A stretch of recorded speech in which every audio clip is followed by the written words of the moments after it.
The Fools, Only for Some. Jorge Banús Velázquez.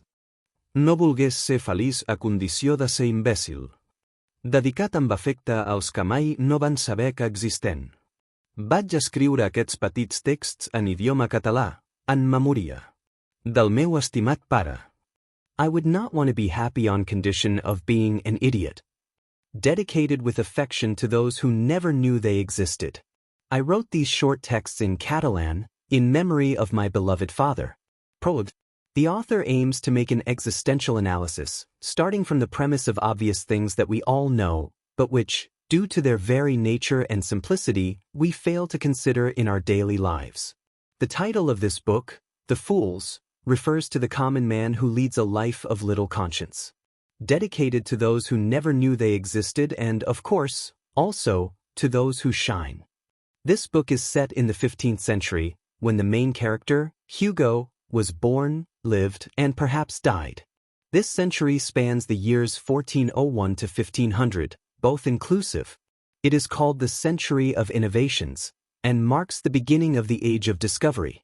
In Western history, it is the last century of the Middle Ages and the first of the modern age, with the year 1492, discovery of America, or 1453, conquest of Constantinople by the Ottoman Empire and invention of the printing press by Gutenberg, conventionally taken as the dividing line between them. That which belongs to or relates to this century is usually referred to as 400ist. Significant events of the 15th century. The Renaissance influences philosophy, science, and art. Quattrocento of the Italian Renaissance. The Spanish Inquisition is established. Johannes Gutenberg invents the printing press. In 1492, Christopher Columbus discovers America. There are many important figures from the 15th century, among whom the following stand out. Hugo, the main character in this book, who carries us along inside him, traveling and wandering through this century. Isabel I of Castile. Ferdinand II of Aragon. Christopher Columbus. Amerigo Vespucci, Italian sailor. Leonardo da Vinci, Italian painter and intellectual. Joan of Arc, French saint, visionary, and military leader. Martin Luther, German theologian, Augustinian friar, and religious reformer, whose teachings inspired the Protestant Reformation. Vasco da Gama, who sailed from Portugal to India, creating the first maritime alternative to the Silk Road. Nostradamus, who, although born outside this century, is a figure worthy of note. The famous Frenchman was born in 1503, at the beginning of the 16th century. At that time, the Inquisition relentlessly persecuted those who professed another religion, did not think like them, or who, according to their criteria, were in constant sin. Chapter 1. The scene is set somewhere in 15th century Europe, where people moved slowly from one place to another and lived shorter but more leisurely and profound lives. Hugo gazed at the horizon through his bedroom window, as if searching for an answer there, perhaps trying to discover in the distant and immense a reason that would satisfy his many questions. Hugo reasoned without understanding, but trying to organize and develop his ideas.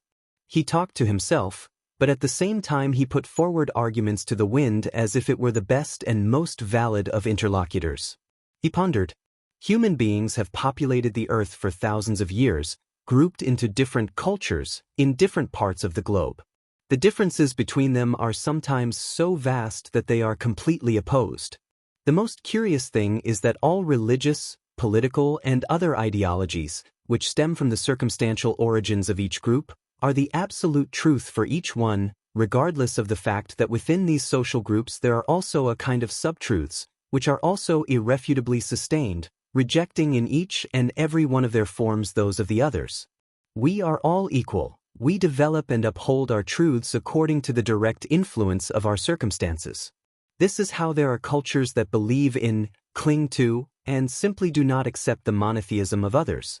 At the same time, there is another large majority that maintains that their one and only God is the one that exists in their minds and in whom they believe, depict, and promote.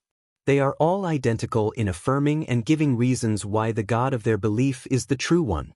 There are cultures, religions, or philosophical currents that do not accept this or that, just as there are others that accept them wholeheartedly. This is how humanity is made up of many groups. Possessors of the absolute truth, curiously enough, of what they do not know and cannot pragmatically prove.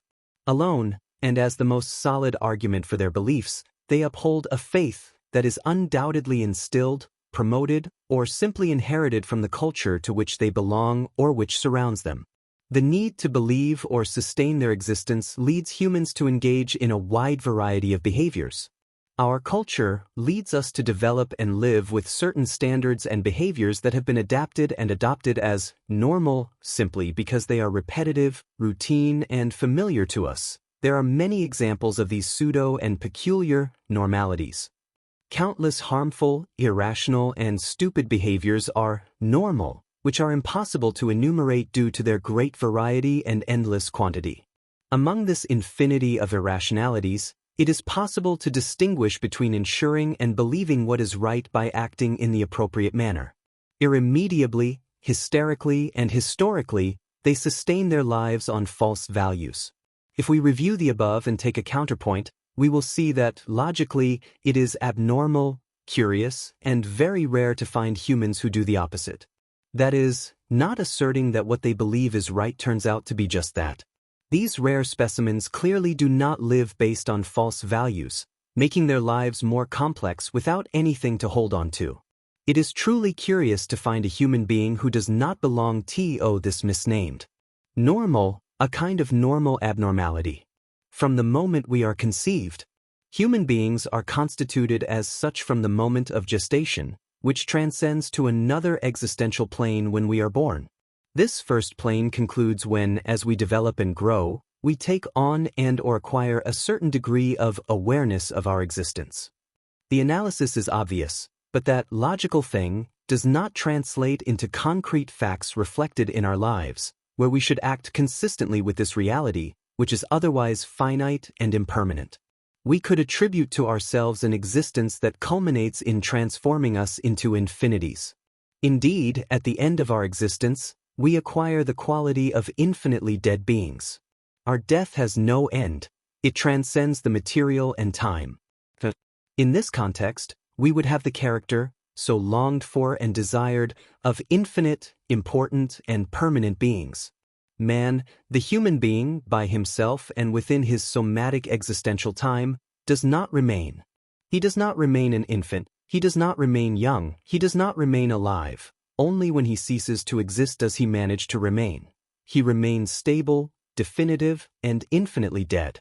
Unconscious and/or conscious, but acting in a diametrically opposite way and as if we did not know what we do know, and which is also absolutely obvious, in the sense that we will ineffably exist and perish. We humans have wandered since our creation, which, without a doubt, occurred spontaneously and evolutionarily, without truly becoming aware of our reality or, rather, acting in a manner diametrically opposed to it.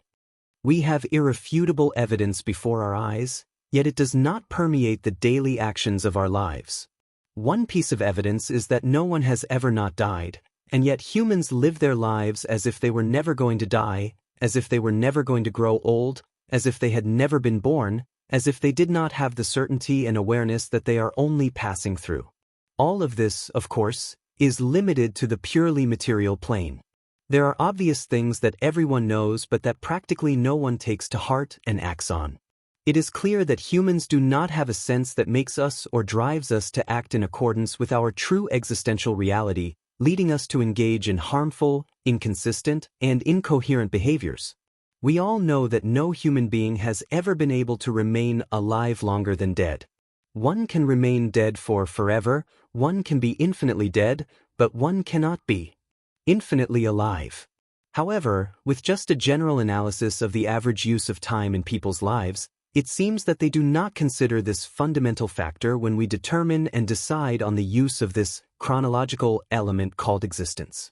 Also of absolute obviousness, this primitive and ridiculous reflection arises and is based on the span of physical existence, where we use our brains to think about everything, but most of the time about subjective, banal things without any consistency or basis, mostly nonsense. Objectively, the vast majority of humanity does not take the time or is not capable of using their brain for existential rationalizations that could lead them to objective planning of their lives, in accordance with their reality. That is what I, Hugo, intend with this brutal, stupid, and even primitive review, an objective plan for my life, which aims to reach absolute reality, which I am clear does not exist. In this same context of searching for a non-existent absolute reality, one can transcend to a different plane, a parallel plane where it is possible to search for and find the non-existent. If we manage to make the utopian real, if we manage to transcend and find the non-existent, keeping in mind that existence is an element absolutely linked to our plane, we may find the great answer that would allow us to plan our lives 100% objectively. If we could transcend to another plane, we could see the plane on which we routinely move better, we could observe it from the outside. Perhaps, for better or worse, the fact that we are stuck in our plane without knowing how to transcend it prevents us from visualizing and analyzing others that would enable us to recognize our own. When searching for absolute reality, considering that it does not exist, one may find oneself faced with a subjective and personal reality, which, at the same time, and for practical purposes, can be adopted as absolute. All of this refers to the physical existential plane. In relation to other planes, explained at length by different religious and philosophical currents. And philosophical currents, I can only have total ignorance as a solid basis. I am only sure that I have no certainty regarding other planes. I have never transcended or developed myself in them. With regard to our physical aspect, that is, the psyche and the rest of the body, it is clear that we use it driven by thoughts and different musings coming from the brain. There are no other participants for these purposes. The spirit or soul plays another role, being dispensable on this purely animal plane. I, Hugo, must also consider and take into account that Eastern philosophical and religious currents speak of four bodies, incorporating thought as a fourth body separate from the psyche. Continuing with my analysis aimed at planning my life based on basic certainties, such as that my name is Hugo, I could assert that, being dead and inert, I am still here, which is not the same as saying that I still exist. One's soma, even if only in the form of bones, is there, similar to a fallen tree trunk whose presence and even existence no one doubts, which is based on human reasoning and recognized mainly by the sense of sight. The dry log is just a piece of lifeless wood and has the same kind of existence as our skeleton, preceded by a life and devoid of latency. This is true only if we recognize it through a sense and discernment previously processed by our mind. Ridiculous and presumptuous, the above reasoning is the result of the most absurd and stupid human vanity. If we don't see it, it doesn't exist. That is, when the planet did not have Homo sapiens as recognizers, nothing existed. It is clear that this is reasoning typical of egocentric beings, imbecilic demigods. Conclusively, I, Hugo, can affirm that existence starts from having a material presence, that is, from an atom, a cell, or rather, from the smallest division of matter onwards. It has nothing to do with whether or not it is recognized by any human being. There is not the slightest doubt that there is more existence in a corpse or a skeleton than in someone who has not yet been conceived. This, viewed from an absolutely pragmatic and physical point of view. If we look at it and compare it with someone who will be conceived, who will be born, and who will have a physical form with life, the one who has not been conceived would have more existence, always counting on the certainty that the event of gestation and birth will occur. It must be noted that the unborn, and of course the stillborn, are infinitely more numerous than those conceived and born throughout the history of the world. These, separately, egg and sperm, did exist, they only needed to come together to bring about another existence. The human one. Is it possible to grant some connotation of existence to those who never existed, to those whose gestation was frustrated by some exogenous factor, to those who, as a result of circumstantial events, did not achieve fertilization, to those who had a chance at life that did not materialize? Are they part of non-life? Are they part of another type of existence? Just the fact that they were disadvantaged by the law of possibilities prevented them from being conceived and born. A failed life project, according to the binomial law, or whatever. A non-life. It is a contrasting and invaluable plane, beyond our reach, from which I, Hugo, am fortunate to say that I emerged favored. Conclusion: just by existing, I am extremely fortunate, regardless of the quality of my existence, or am I not? Are those frustrated in their gestation part of non-existence? This plane may exist, like many others unknown to man, since they were never even conceived, being only a divided project of existence, but existence nonetheless. On the one hand the egg and on the other the sperm, which in separate form, they did exist with some kind of life, with some kind of impulse, in fact latent. Is there a non-physical plane for those who never existed, for those who were only an unfinished project? Possibly, since our physical plane exists for those who have always existed. The law of opposites may well apply, which starts from the statement that if white exists, black exists, which is also the absence of color and could perfectly well have another color as its opposite, at least on the plane of what we can perceive with the naked eye. If positive energy exists, negative energy exists, proven, although in some cases we do not perceive it with the naked eye. If life exists as a product of gestation, its opposite also exists. It exists without existing. On the other hand, and continuing with the theme that precedes the above, we can delve into how important and decisive time is in human existence. A millionth of a second before conception, there was nothing which, compared to an inert body, a corpse, that was destined to disappear or transform, becoming something completely different in its essence, had no relevance or presence whatsoever. What would be achieved a small fraction of important time later, resulting in a tremendous existential difference, separated and conditioned by the smallest and most transcendent fraction of time, a small lapse that separates the present from the immediate future. Human remains or a stone, it doesn't matter, had a presence at a certain moment, which transcended being and, in some way, existing. What was about to come into being, which until that millionth of a second before its gestation had only an impulse, a project toward existence, was of no importance whatsoever in relation to what was actually present. Without prejudice to the above, one cannot ignore the existence of the egg and the sperm, which did exist and had a type of life, separate from each other, different and destined to prevail and transcend through fertility, the product of their union. In reality, for less than a millionth of a second, of enormous significance, there was no life. As in this situation, time will always be a predominant and important component in human life. Time and existence always go hand in our reasoning. If we did not reason, we would not exist, and if there were no existence, time would remain alone, without anyone understanding it, without anyone reasoning about it, without anyone measuring it, without the power of life or death. It would be absolutely absent, inconsequential, and absurd. Our time, so important, relevant, and transcendent for existence, is nothing without us, humans. At the same time, we humans are absolutely and irrevocably subject to time. I, Hugo, will try to manage it as best I can. From thinking to existing. I think, therefore I am, asserted Descartes. I am, therefore I think. I assert, Hugo, I think if and only if I exist, thinking conditioned by somatic existence, corporeal matter in which the brain is found, and the brain in which thought is found and or derived.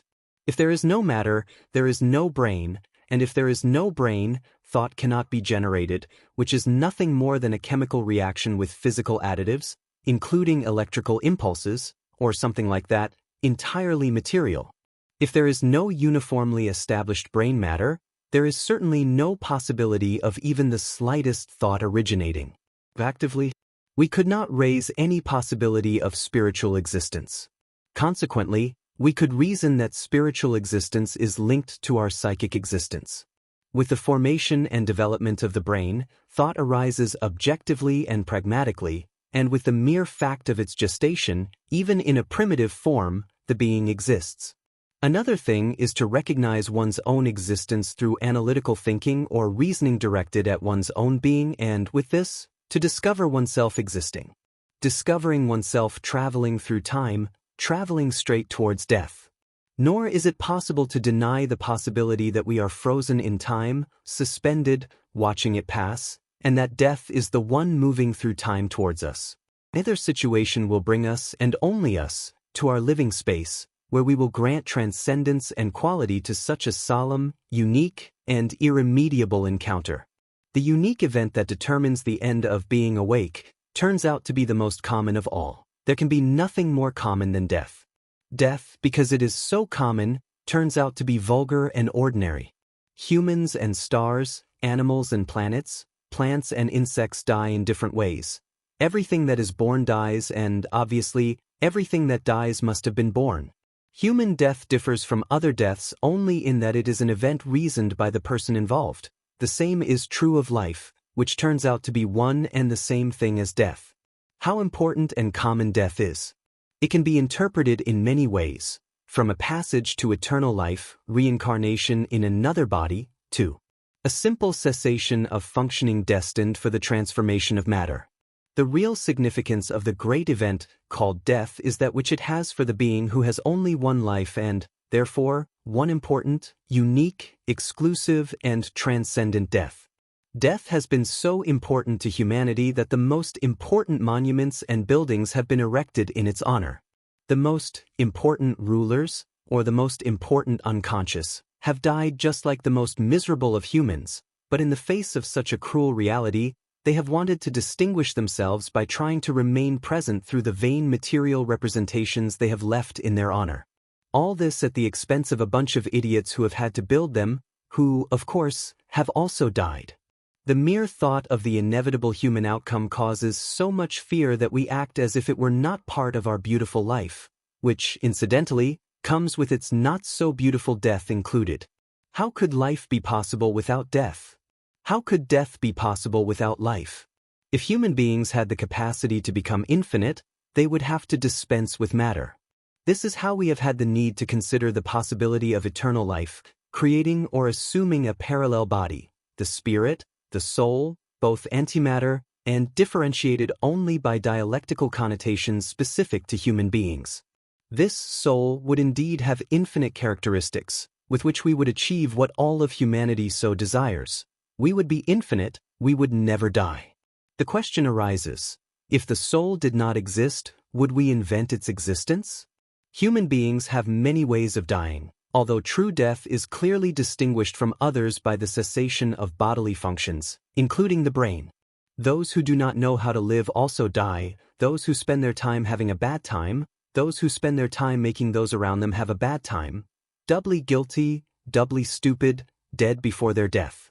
I, Hugo, conclude that I must make good use of my time by devoting it to making positive contributions to my fellow human beings, avoiding any kind of action that upsets or creates problems for others. By adopting this attitude, I am sure that I will have a better time and a better quality of life. If we all adopted this sensible stance in our lives, we would change the world. But as that is a utopia, I am undertaking it on my own.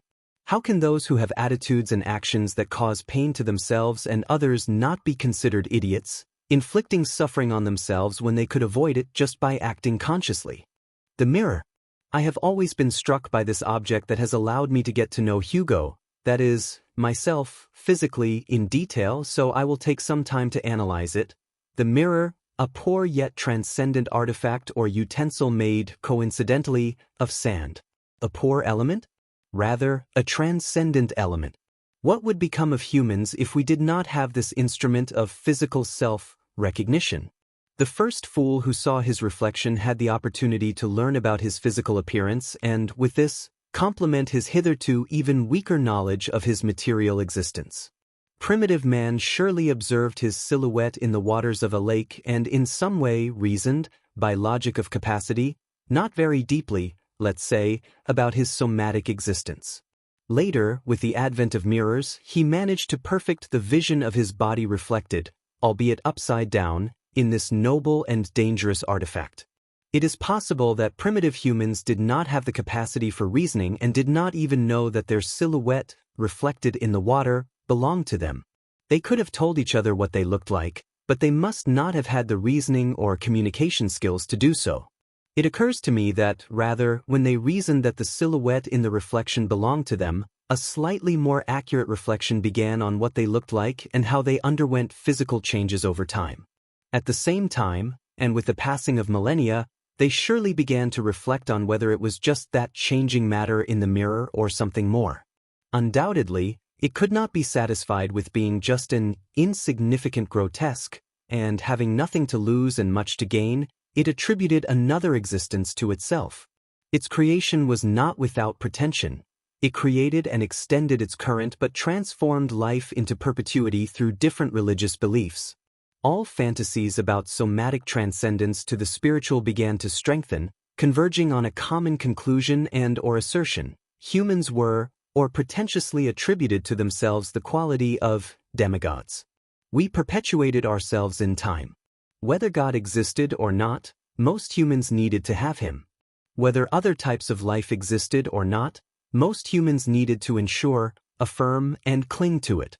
Some, lacking imagination, asserted and wrote that God had created us in his image and likeness, and what really and obviously happened was that, as a result of our limited minds, we were the ones who created God with an image, albeit a more vaporous one, in our likeness, human and animal after all. Finally, three major currents converged and prevailed and/or survived. The atheists, brave and defiant, they were not afraid of the divine punishments, as if there were a higher being who created us as fools from the beginning and punished the stupidity he created, and reasoned freely and spontaneously. They did not grant themselves eternal life. They assumed they were finite. They were content with their poor, limited, and insignificant existence and their ineffable path toward the certainty of their own death and that of those around them. They surely understood the importance of time, which, as it passed, did not add minutes to their existence but, on the contrary, inexorably subtracted them. They did not ignore the existence of the human spirit or soul, which was nourished by thought, which was produced by a chemical-physical formula, unknown to this day, derived from the functioning of the brain. Nor did they recognize spiritual existence as something distinct from the somatic. They lived and live conformist and, for better or worse, realistically, believing that they die and that is the end of it. Believers in reincarnation, this current, which is the majority among the world's population, did attribute gifts of transcendence to themselves through their parallel life to the physical, that is, their spirit or soul, which functions magically and independently of other bodies. This parallel life or way of life would be incorporated and evolve in a constant wandering through bodies, which, coincidentally and curiously, are from geographical areas where their previous bodies have existed. It would be quite inconvenient and uncomfortable to be the reincarnation of some famous and evil character or someone from another continent, geographically, etymologically, and culturally distant. Surely, no one has been reincarnated as someone from the pole unless the deceased belonged to that place. These, clearly, like others, have adapted their beliefs to their convenience. Believers in eternal life. They too, like those who support reincarnation, are, or rather feel, the exclusive owners and possessors of the truth. They claim to possess divine gifts, whereby they transcend their material existence and move on to another life, a benefit, moreover, that is exclusive to a certain type of particularly privileged people, among whom, of course, they are included. There is also another type of person who belongs to and supports another logic, one that respects all thoughts and currents, that does not group together, that, even though they have their religious and philosophical beliefs and inclinations, does not believe itself to be the possessor of the truth. At least, they do not claim to their peers that they know what is unknown to everyone, what no one has ever experienced, which sometimes turns out to be like a children's comic book, sustained only by blind belief, that is, by faith. Without further reasoning, blind faith, the gift of blind faith. These strange beings, among whom I believe I find myself, Hugo, respect diversity of belief, even respecting the dogmas that blindly underpin the foundations of others' beliefs. They respect human beings without ruling out the possibility that some may surpass them on the path to existential truth. Without mediating respect for each and every creed, they do not understand those who, without any solid basis, supported only by their faith, believe they can judge and disqualify those who are dissimilar to their beliefs, those who hold different theological positions, other dogmas. They attribute to themselves a kind of supremacy that is completely devoid of humility, They undoubtedly consider themselves to be the divine owners of absolute truth, far superior to the rest. Here there is agreement with the other great philosopher, Socrates. I know that I know nothing, which is absolutely accurate and realistic. The gift of forgetting. I have always been struck by and found truly mysterious the mechanism, or rather gift, that human beings clearly possess, independent of their current of thought, the gift of forgetting. If it were not for this mechanism, which is clearly linked to neurons and the brain, human beings would undoubtedly not exist. They would have become extinct. Perhaps they would have existed, but in another form of life. They would never be able to forget that they are walking steadily towards their death. They would also always be aware of the certainty of the death of their loved ones. They would not be able to forget the great pains they have experienced in their lives and the events that caused them. Fortunately, we forget. Not completely, but it is undeniable that we do not maintain a permanent and latent memory. Therefore, incomplete forgetting, that is, to a large extent, is life itself, one of the many main ingredients in that great recipe. Without a doubt, it is an ingredient that cannot be dispensed with. There must be humans who have lacked this fundamental factor in their psyche, who should be conveniently confined to a mental health facility. Man must have come to recognize himself as such by recognizing and reasoning about his figure, and then gradually acquiring and adapting systems of psychological self-defense systems that allowed them to survive. This should be the case with forgetting. It is also part of human nature, or rather, human society, to do things that make no sense, or to do things with a supposed meaning and then do others that nullify it, rendering the effort useless. There is no doubt that contradicting what is contradicted turns out to be a neutral, useless, and inefficient effect. It is the same as subtracting what we add, or adding what we subtract.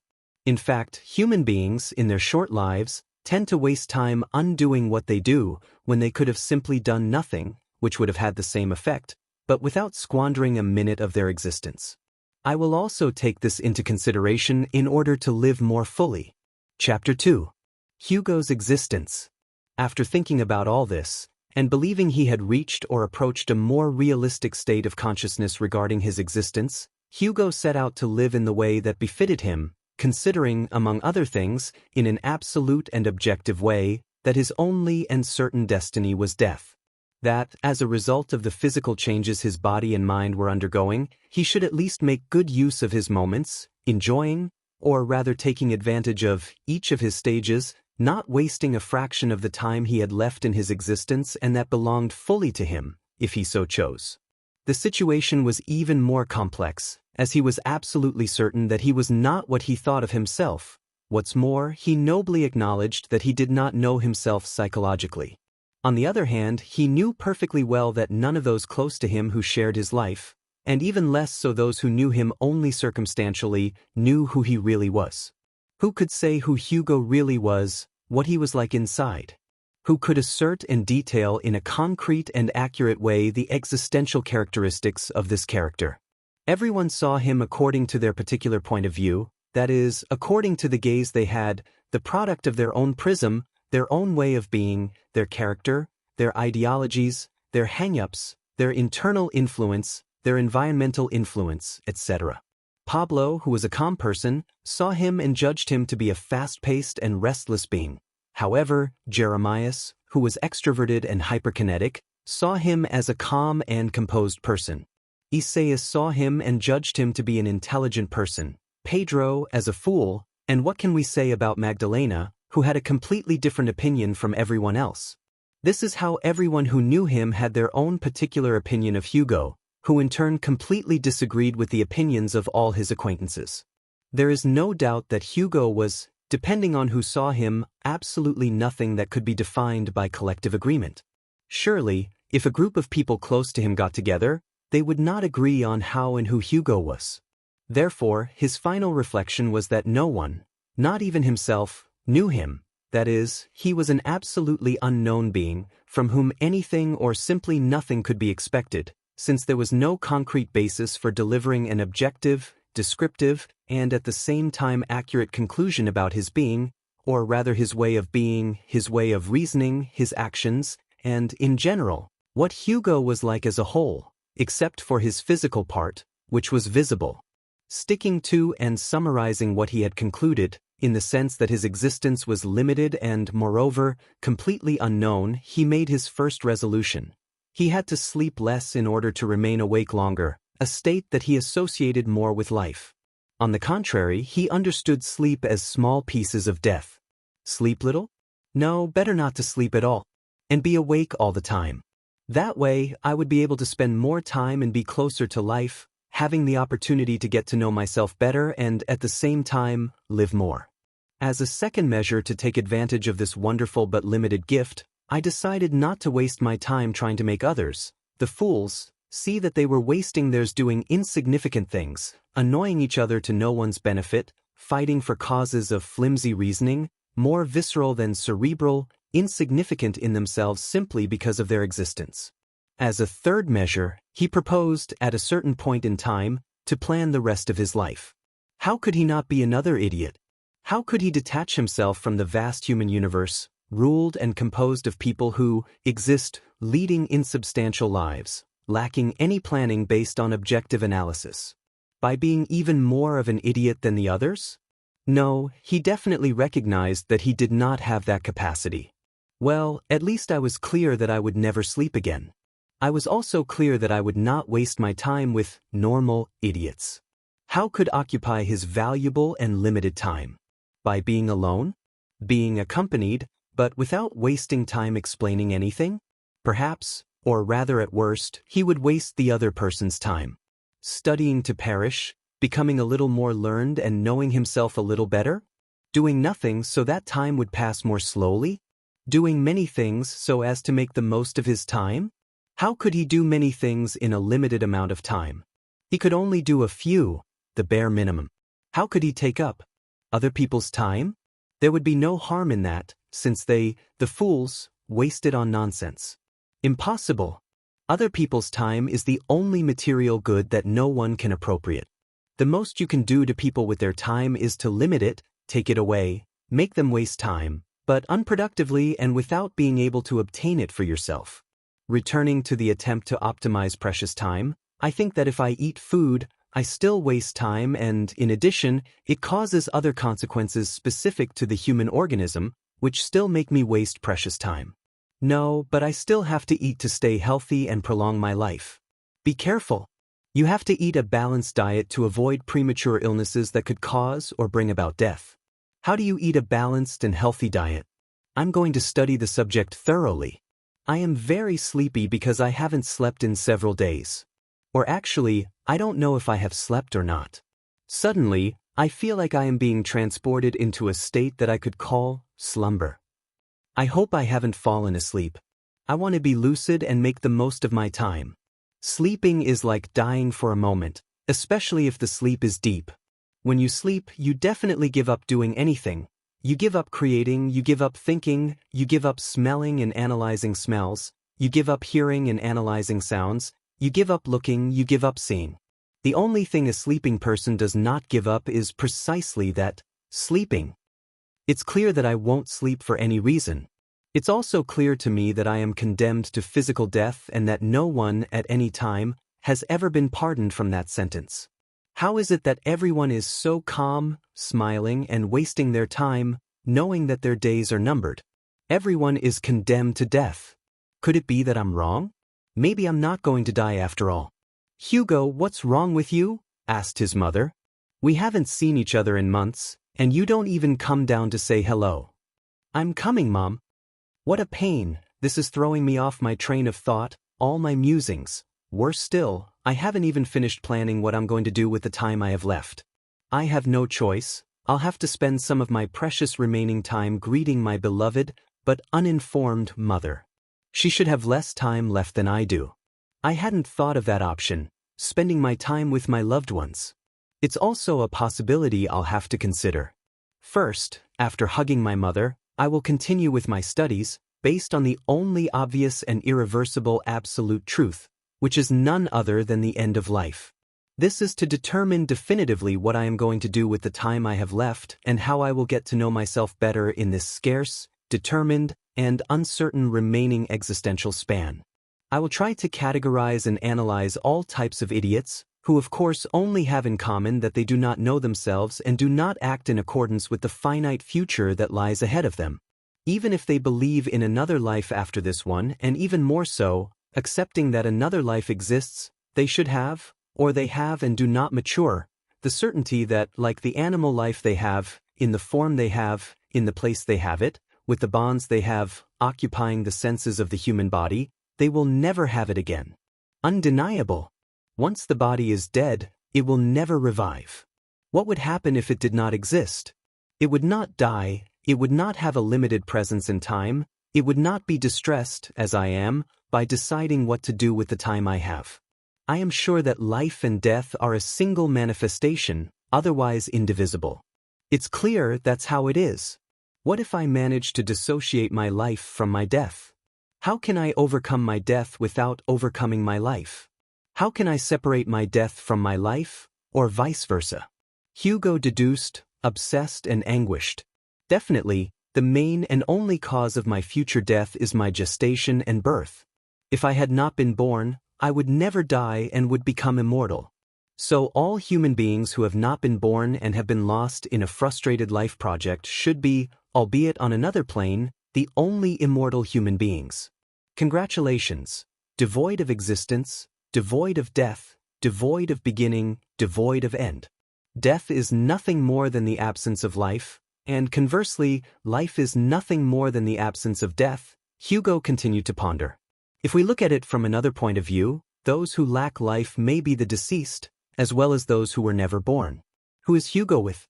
Hey, why are you reading what I write? Or are you reading what I think? Am I in contact with you, making you part of all this? I don't waste my time with entities that don't even know who they are or what they are like. In reality, I'm not wasting my time with you, rather I'm stealing your time, what little you have left. How do you imagine me? Sitting? Standing? Lying down? Fat, skinny, tall, short, black, white, crazy? Do you imagine me crazy? You're the crazy one. You don't realize that you're talking to a book, that you don't understand that your valuable and exclusive time is limited, that every day you have less of it, that you waste it on pure nonsense are almost pure nonsense, that you don't know yourself. That those who think they know you could never agree on who and how you are, so there is no consensus regarding knowledge of your person, that I won't go on. I'd better not waste another minute on you. I'm going to keep participating, but don't mess with me. Read what I write or what I think in silence, because I don't have time to waste and you've already made me waste enough when I realized you were there and I had to address you. Besides, I'm living 5 centuries or more before you. Well, I've spent quite a bit of time planning the actions to take to make the best use of the increasingly scarce time I have left in this world. Exactly, the time I have left in this world, which is where time passes directly linked to the movements of the planet. If I lived in space, I would undoubtedly not have this problem. I realize that people don't come near me because I smell so bad. How could I not smell bad when I haven't wasted time bathing in a long time? Fantastic. Without meaning to, I've realized and discovered a mechanism to keep away the unconscious lunatics who waste my time. I've discovered a natural repellent for idiots. On the one hand, I don't waste a large part of my life bathing, and at the same time I repel idiots who also take up my time or could take up my time by approaching me. I'm making progress. I think I'm on the right track to optimizing my life. Following my plan, I'm going to categorize the different types of idiots individually, no, better yet, collectively. And what will I achieve by classifying jerks? I will be able to see and analyze the most frequent mistakes that cause them to waste their lives, and with this knowledge I will advance in my studies, being able to decide how to spend and use the time I have left, avoiding, of course, making the same mistakes. I'm going to walk through Idiotland and I'll have only a limited amount of time, no more than a month, to mingle with every idiot I come across. I'll try to make contact with the whole range of the unconscious, whether by reading what they write, listening to what they say, and, in general, paying as much attention as possible to the, obviously idiotic, occupations they devote their limited time to. I will cover everything from imbecile rulers to the lowest beggar, who, in reality, I am not so sure is a full-time fool. How much time will I have left? If I knew, I could distribute it better. I have to be honest with myself, with Hugo, and start by acknowledging that I am still an integral part of the great mass of idiots and the unconscious, and that I still cannot consider myself outside of this great mass. Although the only thing that could distinguish me is that I realized, I don't know if in time, that I have to do something worthwhile with the exclusive and unique asset that truly belongs to me, which is nothing other than the time I have left to live. Starting, at least, from not being corporately stupid, aspiring to be only particularly stupid, and then overcoming this already advanced stage. To progress at work, I will first remember the types of idiots who have passed through my life and who represent the vast majority of their kind. I will not waste time analyzing the minorities, which are made up of capricious and uncommon idiocy. Idiots who compete with each other, working and trying to acquire material goods. The idiots who do not compete with others, but do their best to justify their material shortcomings. The idiots who believe themselves to be superior to the rest and justify their impoverished and no less idiotic existence simply by being part of a political, religious, philosophical, intellectual, or other various groups that, as long as they are collective organizations of any kind, serve their purpose of justifying their existence far from self-sufficiency, attributing to themselves a value that they would not otherwise sustain. Everything is assumed to be absolute truths or divine lights that illuminate beings of greater importance. Of course, these groups of idiots indulge each other, asserting their idiotic truths that support their self-justifying, but equally idiotic, supposed superior status that clearly differentiates them from the rest. It is very rare to find one of these imbeciles who is not supported and grouped together in true associations of imbeciles, and who sustains their position personally. All or almost all of them sustain elaborate and collectively and corporately inherited stupidities, true treatises on stupidity. Another very prominent type are the idiots who do not believe themselves to be superior to the rest and who justify their inferiority by attributing it to bad luck, the influence of third parties, social injustice, or anything else that has nothing to do with them, and which, incidentally, frees them from any responsibility for their fate. They feel like victims of the system and live absolved of all guilt for their misery and that which they bring upon their loved ones. They justify everything, including their status as lifelong fools. It is impossible to continue listing so many types of idiots. One would have to describe as many as there are and have been inhabitants on the globe. If the corpses of idiots had been distributed evenly across the earth, we would be stepping on them constantly. What's more, I, Hugo, believe that much of the sowing is done on land belonging to idiots who died long ago, mixed and stirred with itself, harvesting the vegetable of the idiot, the coveted fruit of the idiot and, in general, all the products that Mother Earth gives us from idiots. The peculiar existence of nobody. I remember visiting my father in the cemetery, from whom I creatively inherited my name, since, curiously, he was also named Hugo, and coming across an empty grave. It certainly did not belong to nobody, but it seemed fair to assign it to him. Although nobody is exempt from death, nobody deserved a grave. I have always had a lot of respect for nobody. Nobody was never born, nobody has never done wrong, nobody has never wasted time, nobody is absolutely harmless. No one has ever taken care of nobody's funeral. For me, it is a real honor to take care of it. No one has ever had any relationship with nobody. In short, for me, Hugo, it is a true honor to take care of nobody's funeral and bury him with the honors that nobody deserves. Fortunately for him, his funeral was filled with his relatives and friends. Many nobodies. There were so many of them and they were so close together that there was no room for anyone else. I also had the honor of writing his epitaph, which read, "Here lies nobody. He never died because he never existed. He never existed because he was never conceived, and he was never conceived because his parents were nobodies."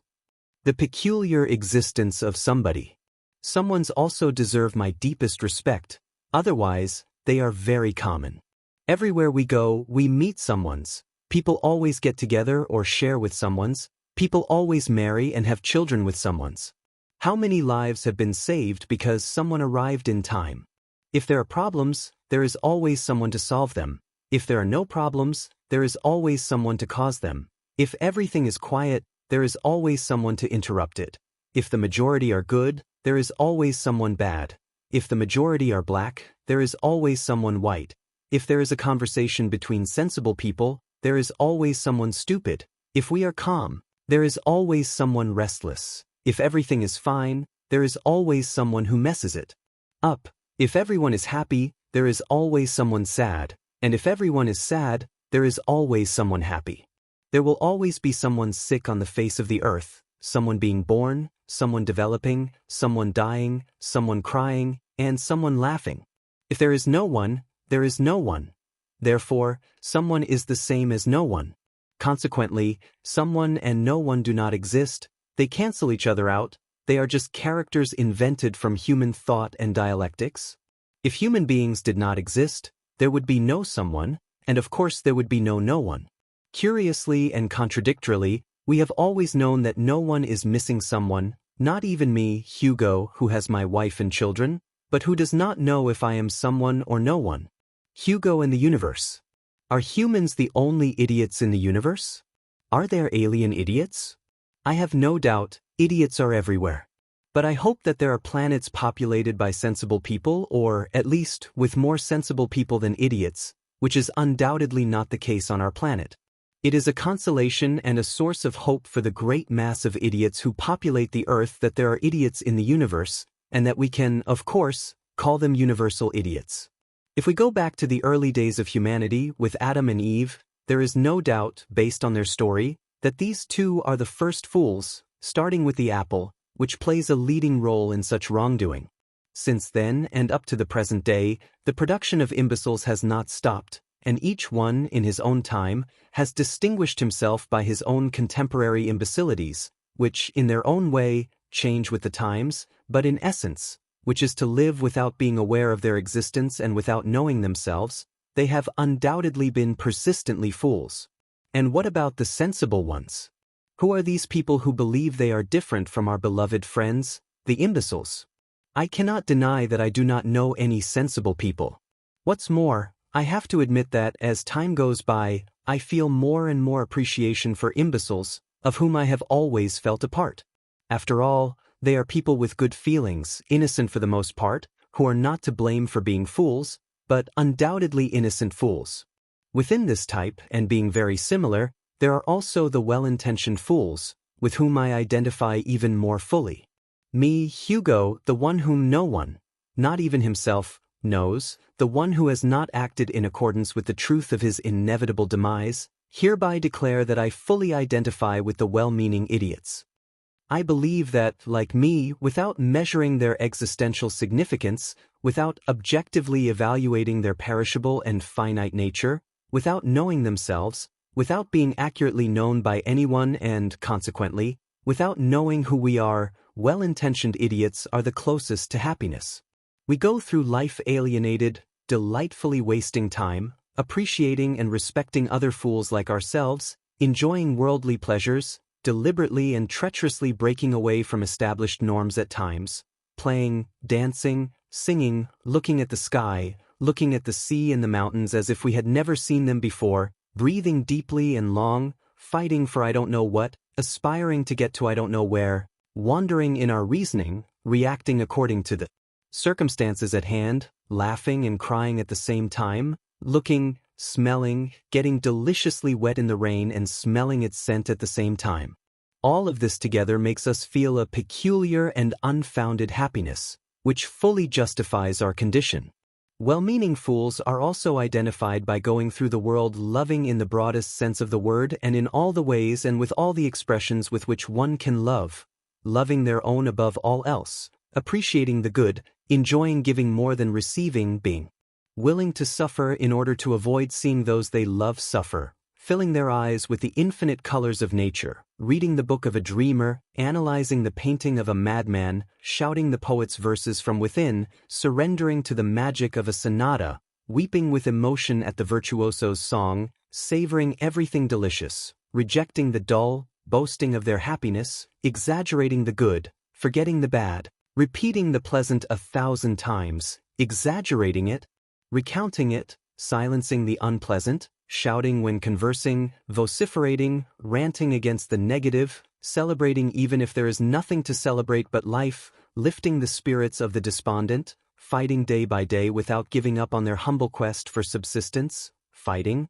hopefully with everyone at once, celebrating, reconnecting and putting themselves in a good mood, hopefully also with everyone at once, watching time go by and enjoying each of the stages, which undoubtedly have, in a particular and unique way, something new and different to contribute.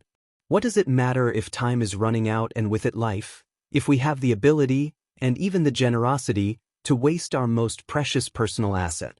What does it matter that we are inevitably going to die, if we have inevitably and fortunately had the opportunity to live, and above all, to appreciate life? What does it matter if we are getting old, if we had the opportunity to be young?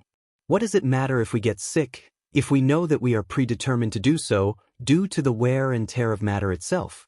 What does it matter if we are criticized for being crazy when we exacerbate our senses, and not criticized when, in silence, we pass by boringly unnoticed? What does it matter if we die if we have known how to live? What does it matter if we die if we will continue to live in the love of our loved ones? What does it matter if we die if God exists, waiting for us for eternal life, which we will share with our loved ones and true friends? What does it matter if we question ourselves, are questioned, and question others, if these are only capricious, momentary musings without the slightest significance? What does it matter what matters to us? What does it matter what does not matter to us? Importance? How important is the important over the unimportant? How relevant is the irrelevant? How significant is the insignificant? What does the odorless smell like? What does the tasteless taste like? Why live without knowing life? Why die without knowing death? How can one reason about death without having understood life? How can one reason about life without having understood death? Hugo had many questions, so many that each one gave rise to a counter-question. He was in a delirious and almost insane state.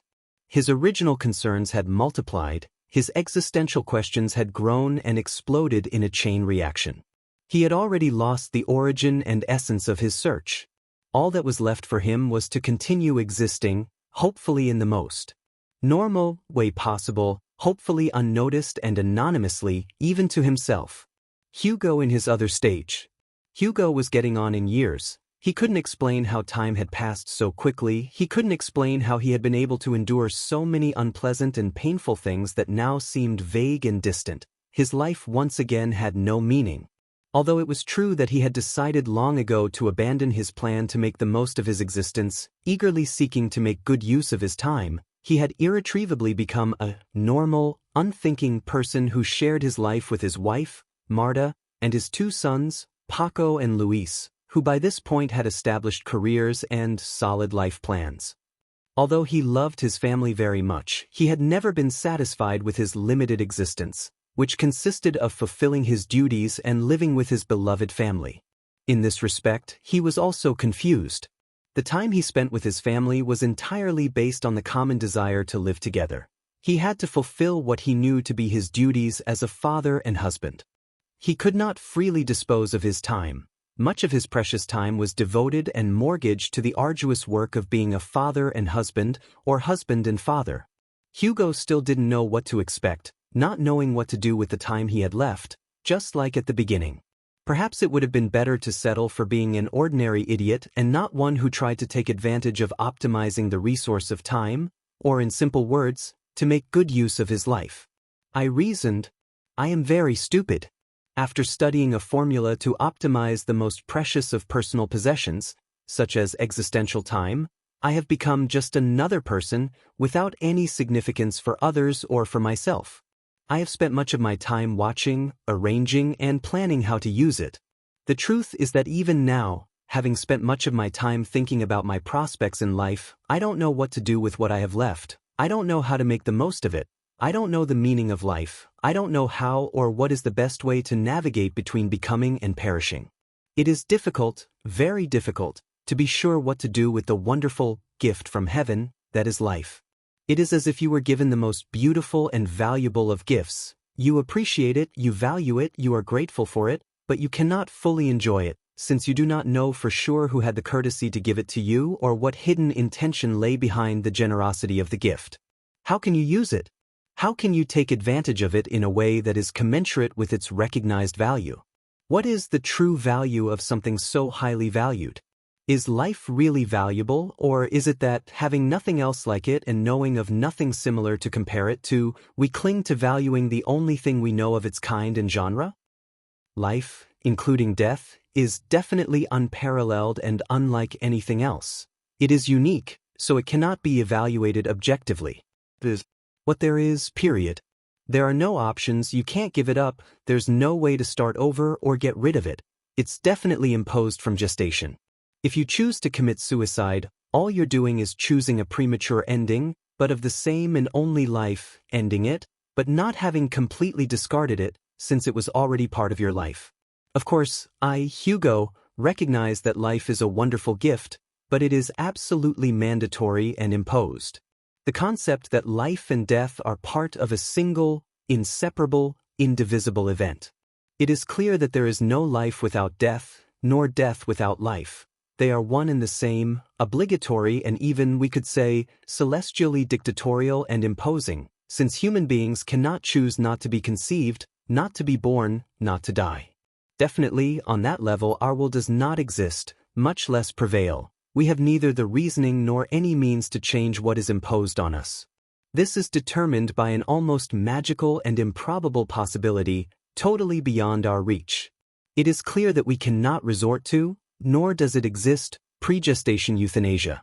On the other hand, we must consider the unique and peculiar beings that we are as individuals. With billions of human beings, no two are so identical that they transcend a single existence. In order to measure, quantify, and evaluate, in terms of possibilities, the fact that I am, that I exist, that I was conceived, that I was born, it is enough to use simple arithmetic or, rather in this case, mathematics, which would allow us to calculate the chances of that single sperm joining with that single egg and that single life being conceived. The improbability is magnified even further when we consider that, during sexual intercourse and particularly during ejaculation, millions of sperm are released to seek the improbable destiny of fertilizing that one particular egg, immersed in that vast production of fertilizable eggs. If I had been given the opportunity to bet on my chances of gestation and birth beforehand, I would undoubtedly have abstained. The law of possibilities works against us, or rather against those who are not able to gestate, or rather those who are not able to be born. To gestate without being born is better than not even gestating. To gestate and be born, that peculiar, unique, and exclusive being, is extremely improbable. We humans who have achieved the unique and exclusive equation that allowed us to be conceived are truly fortunate. To put it another way, very unlikely, and with a minimal chance of conception. The possibility was that this exclusive and unique egg, apart from surviving, would receive just the right exclusive sperm, which, in an also unique combination, would result in the exclusive being. That egg with that sperm could not have given rise to any other being than me, Hugo.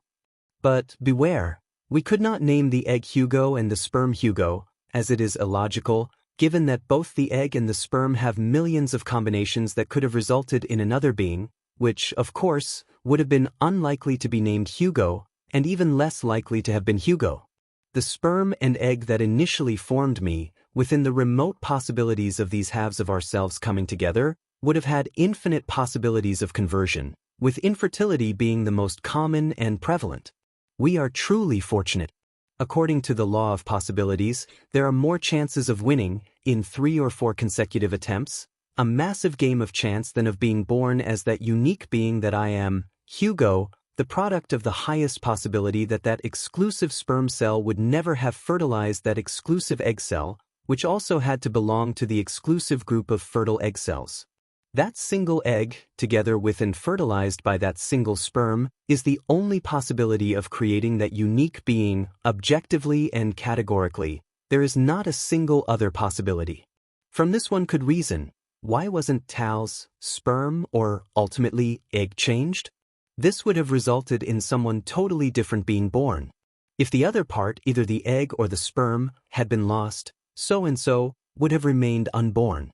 So-and-so is a friend of mine, one of the many friends I have, Hugo, but this one is more important to me, since he invented me and is Such, for any.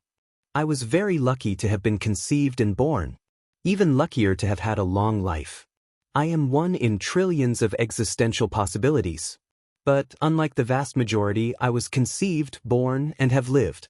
How fortunate I am to be ahead of my time, knowing what has not yet been discovered. How fortunate I am, even if my existence is one of the most miserable and painful, or one of the most pleasant and happy. After all, suffering and happiness are nothing more than one of the many manifestations of being alive. To suffer is to be alive. To be happy is to be alive.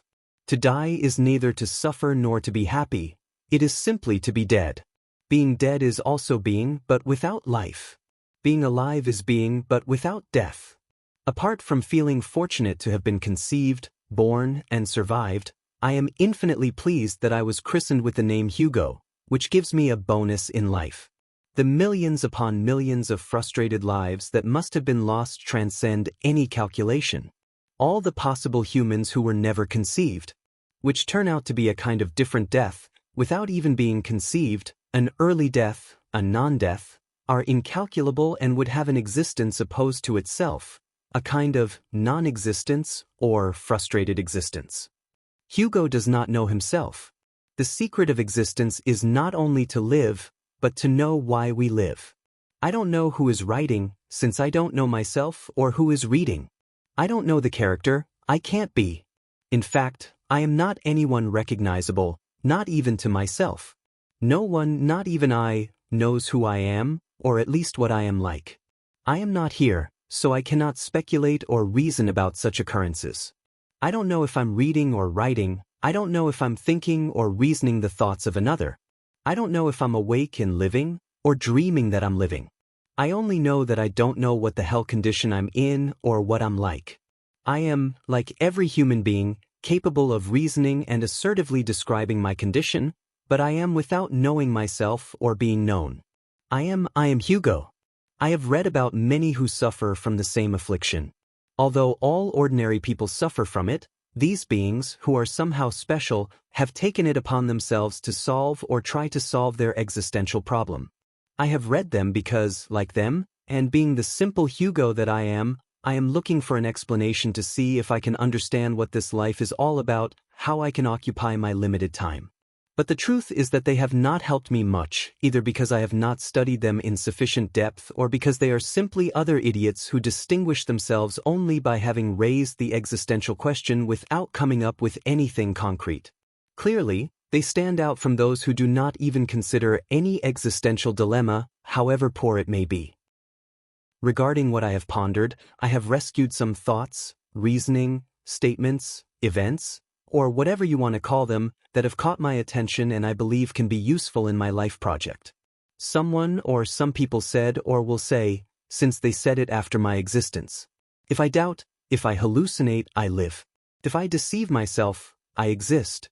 How can I deceive myself by affirming that I exist, if I have to exist in order to deceive myself? The absurdity of a thing proves nothing against its existence. Rather, it is a condition of it. Existence is woven from poor-quality material that shrinks with use. If I have power in my hands, let them cut off my fingers. Someone else also said, human beings find it so strange to exist that philosophical questions arise of their own accord. If, as individuals, we compare ourselves to the whole of existence, to everything that exists, to the universal, to the universe itself, we are unable to make or carry out any comparison because the elements to be compared are so dissimilar and unequal. On the one hand, the immense universe, incalculable in matter and without known end.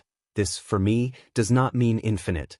And on the other, me as a tiny thing in matter, with a finite presence. I cannot conclude in terms of difference, only that the universe does not think, and I, Hugo, do. In conclusion, I am more important than the universe, and I don't give a damn about its size.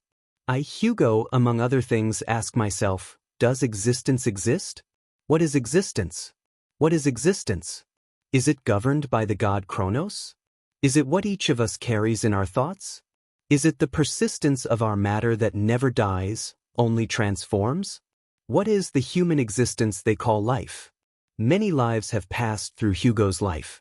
The death of his wife changed his existence. He stopped fighting to occupy and optimize his time, instead wanting it to pass quickly. He no longer cared about or appreciated time or life. He didn't care how close he was to the end. He realized that his struggle to differentiate himself from others, whom he called fools, had been meaningless. The fragility of a single event had completely changed his view of his own existence and that of others. The suffering caused by his wife's death had achieved what he had always wanted, but undoubtedly in a different way. Time now passed slowly. He no longer had any activities. He was mired in depression. He was defeating time with idleness and grief. He had never known what to do with his existence, with his time, with his life, but today things were worse. Apart from not knowing what to do with his time, it passed slowly and painfully. He didn't even want to get up. Unlike before, he wanted to sleep as much as possible to escape, to get away from the cruel reality. He didn't want to eat, not to waste time. His lack of appetite was due to the great pain that plagued him. Time passed. Hugo was old in body and soul. His great pain had eased and his outlook on life had changed. He no longer wanted to optimize time, and with it, life. Nor was he someone who wanted time to stand still. With no interest in life, mired in sadness and utter depression, today he was another being, or rather another type of being in the same individual. An unknown impetus had been born in him. He wanted to live without time, without apprehensions or pretensions, just to breathe, smelling his breath, looking, filling his already weak eyes with colors. He wanted to hear and enjoy the most melodious of music, the singing of birds, the splashing of water, the rustling of tree foliage, the sound of the wind, rain, and thunder all at once. His senses had been reborn simply by wanting to use them, or rather, by paying attention to them and enjoying them. He desperately needed to be more in touch with nature, as if being closer to his end would hasten his inevitable destiny, the earth. He had realized, by no means too late, that at this stage of his life he could feel things he had never felt before, enjoy things he had never enjoyed before, detach himself from things he had never detached himself from before. He was able to detach himself. The fact that he was not of much use to others freed him, and he was able to serve himself as never before. The fact that he had no material pretensions freed him from the obligation to procure them. The time he had left to live was irrelevant, since he was not concerned with measuring it, and he was living the time he had left intensely. He couldn't say he was happy, he never was, but he could assume a kind of freedom and/or liberation from his usual apprehensions. He was definitely freer, more spontaneous with himself, less of a bon vivant, but more alive, lonely, but rediscovering himself. He knew himself better, was more sensitive, more authentic, although no one but himself could appreciate it, since he was generally alone and had no friends. He was absorbed in himself and his surroundings. It was an opportunity to rethink, unscrupulously, from this new point of view, what to do with the time he had left to live. Hugo was sad and melancholic, a state he found interesting for delving deeper into certain topics. He was clear that the hilarious never delved deeply and that revelry was never fruitful in artistic, philosophical, scientific, or any other kind of ideas. Poets, writers, philosophers, and creators in general always wove their works and cradled their creations from sad silences, dark and deep nights, or stormy, cruel, and harmful winters in material terms. The depth of his surroundings and his relationship with them had a great influence on this new being, who was assertive, open-minded, well-intentioned, and at the same time eager to live without apprehension.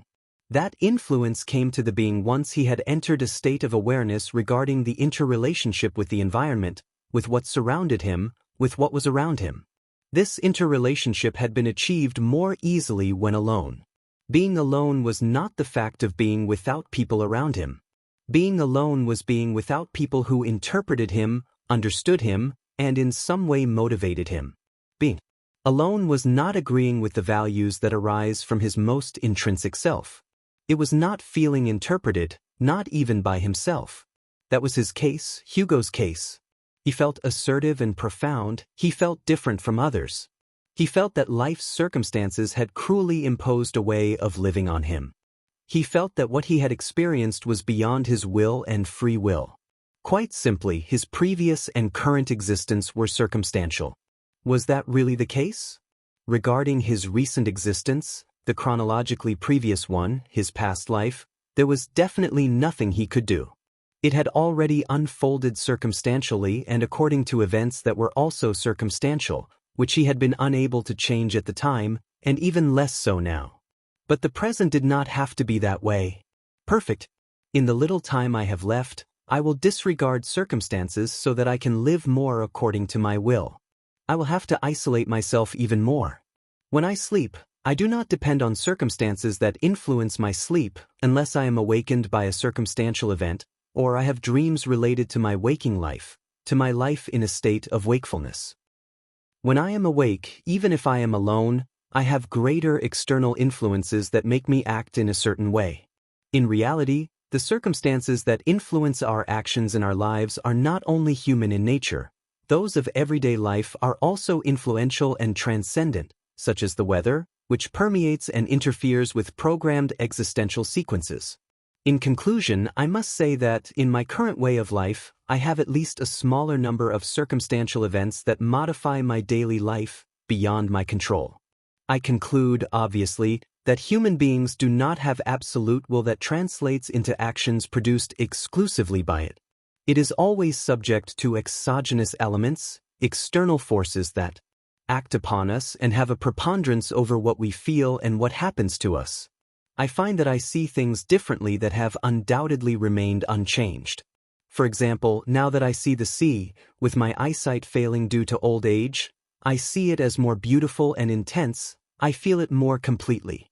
When I stop to listen to its sound, smell its scent, and feel its coolness, I feel that I am part of it and it is part of me. The same thing happens to me with the forest, with the landscape, and with my friends. Even when they are absent, I feel that they are less distant.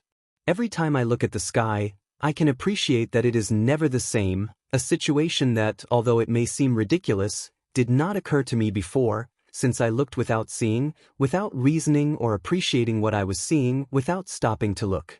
I looked for the sake of looking. Now I look to see and distinguish. Now that I am in the epilogue of my life, I can appreciate things I never knew existed, I can value things I never valued, I can feel things I never felt, I can feel the existence that is part of me, I can be honest with myself, I can find myself, I enjoy even the pain in my old bones that makes me feel alive. Even walking more slowly helps me to meditate on my own stride, which perfectly metaphorizes the current pace of my life. I have discovered that human nature is very well thought out. If I were fortunate enough to have a long life and live again, I would be able to appreciate and enjoy each stage of life more. They are all wonderful, if we are able to discern how to take advantage of them. Each one in its own context, based on the elements that are dispensed, which could be exploited or optimized if they were combined in the right way. How wonderful it would be to be young again with the perspective I have on life today. Hugo had discovered wonderful things that gave him pleasures he had never enjoyed before. They had always been there, but at the same time they had never existed, at least for him, for Hugo. For Hugo, today Hugo, was the most important person in his life. He transcended himself. Upon realizing this, or coming close to realizing it, Hugo assumed that there were people other than idiots and sensible people, the latter of whom he disliked because of their pragmatic and earthly way of thinking. In that context, he preferred idiots, well-intentioned idiots. Chapter 3. Those Who Shine, the Beginning of the Last Road. Hugo's assumption that there were people other than fools and sensible people was based mainly on the fact that he had once heard of those who shine, whom he always equated with angels, but he still did not know who they were. Perhaps if he met one of them, he could ask who he was, if eternal life existed, if reincarnation existed, if everything ended in this life, what the meaning of life was, how best to live it, and, in general, an infinite number of questions he had never been able to answer. In the nearest village, called Universo, he knew of a wise old man of unknown age and origin, who was always willing to solve any riddles presented to him. To reach him, he would have to walk for at least 3 days. He was determined. He would go in search of the old sage who would answer the countless questions he had never been able to figure out. Who were those who shone? Where could he find them? How could he become one of them?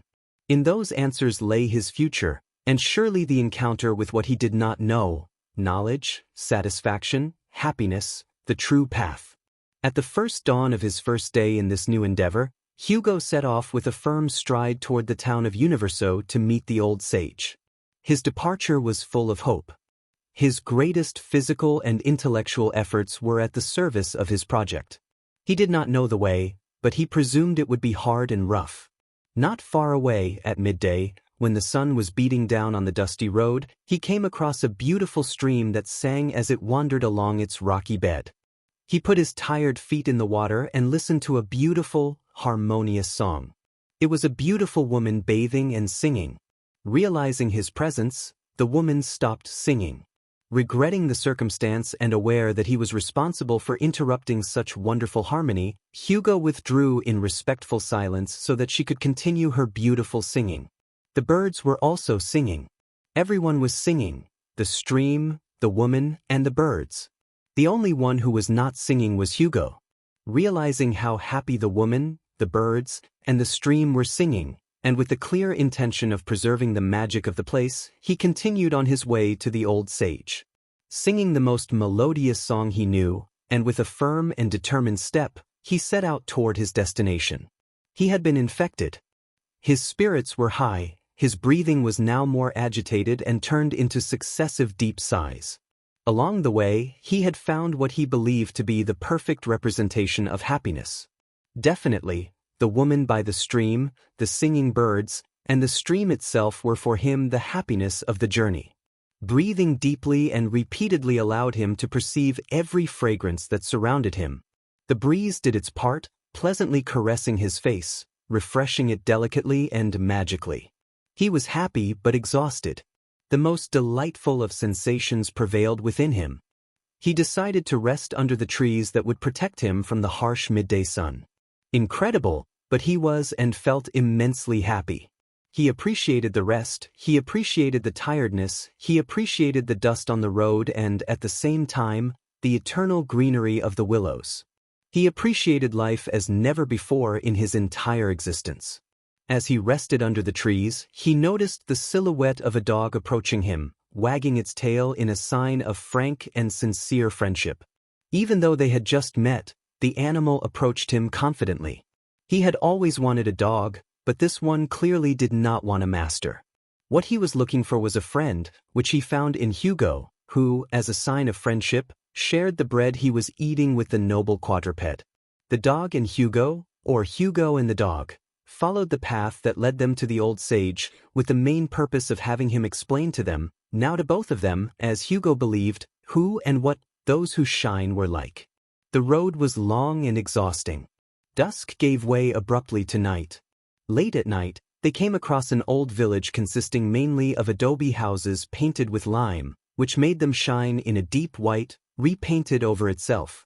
When they asked a local, who was walking pensively through the village, about accommodation options, he pointed them in the direction of the only inn in the village.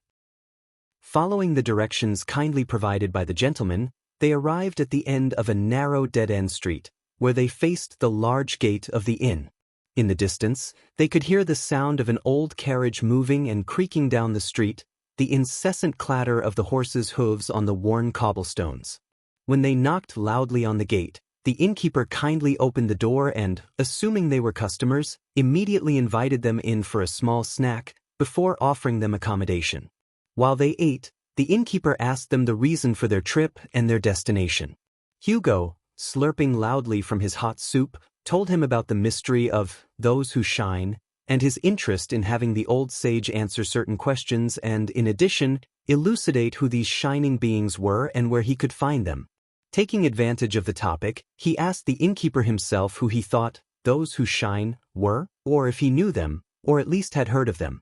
The innkeeper, looking out the window at the dark, closed sky, sank into a silence that was also closed and dark, as if emulating the sky he was staring at without looking away. The only sound in the room was the occasional creaking of the old floorboards, caused by the pressure exerted by the furniture, the people, and even the dog on the worn and dry wood. Those who shine, said the innkeeper, are, in my opinion, people who shine with their own light, who have a sense and understanding of existence, who possess the gift of intelligence, who possess the luminosity of wisdom. Not necessarily is a person who learns things easily or who has certain skills intelligent, wise, and resplendent. Many humans have had great mental power, he continued, great discernment, but they have lacked the spirituality that, complemented by these other gifts, would have given them wisdom, which in turn would have made them resplendent. Men, generically speaking, who contribute to others, generous men, good men, men who act based on profound reasoning about life, men who are eternal seekers and scholars of the existential, great men who most often go unnoticed. It is difficult for an enlightened man, a man who shines, to be famous or to become a public figure. It is also clear that these are people who, rather than saying what they think what they say. Furthermore, keep in mind that when a man of this type goes decisively in search of something, by the force of his undertaking, the whole world steps aside, concluded the now noble and enlightened innkeeper in a firm and confident voice. Hugo was surprised by the profound and extensive analysis of this unknown and affable character. He looked at his new canine friend, remembered the stream, the woman singing next to him, the bird, they all shone in their own way. But those who shine would have to be more than that, more than the innkeeper's surprising description and more than the woman who sang, more than the dog, more than the stream and the bird.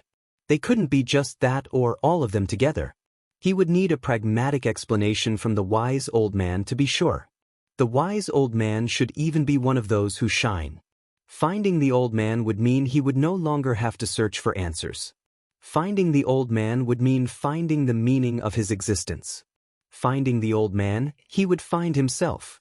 Finding the old man, he would know what would happen to him after his earthly life. Finding the old man, he would be faced with his destiny, his past, and his present all at once. Everything in a single moment of intense and profound understanding. Everything in a single, great moment that would elucidate his many doubts.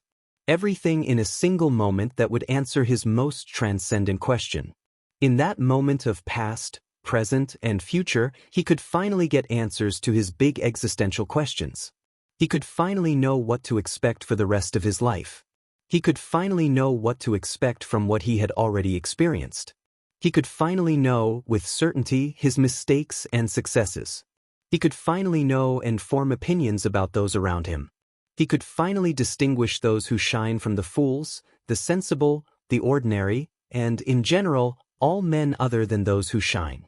The piercing cold of dawn, seeping through the crooked windows of the inn, along with the meowing of the dog staring intently at the crack in the door of his temporary room, abruptly awakened Hugo. The sun was rising, and he had to continue on his way to the old sage. It was dawn, and like every dawn, it brought with it hope. It brought with it the intense light of the rising sun. It brought with it the possibility of setting out to fulfill a desire, in this case, to meet the old sage, who represented not only wisdom itself.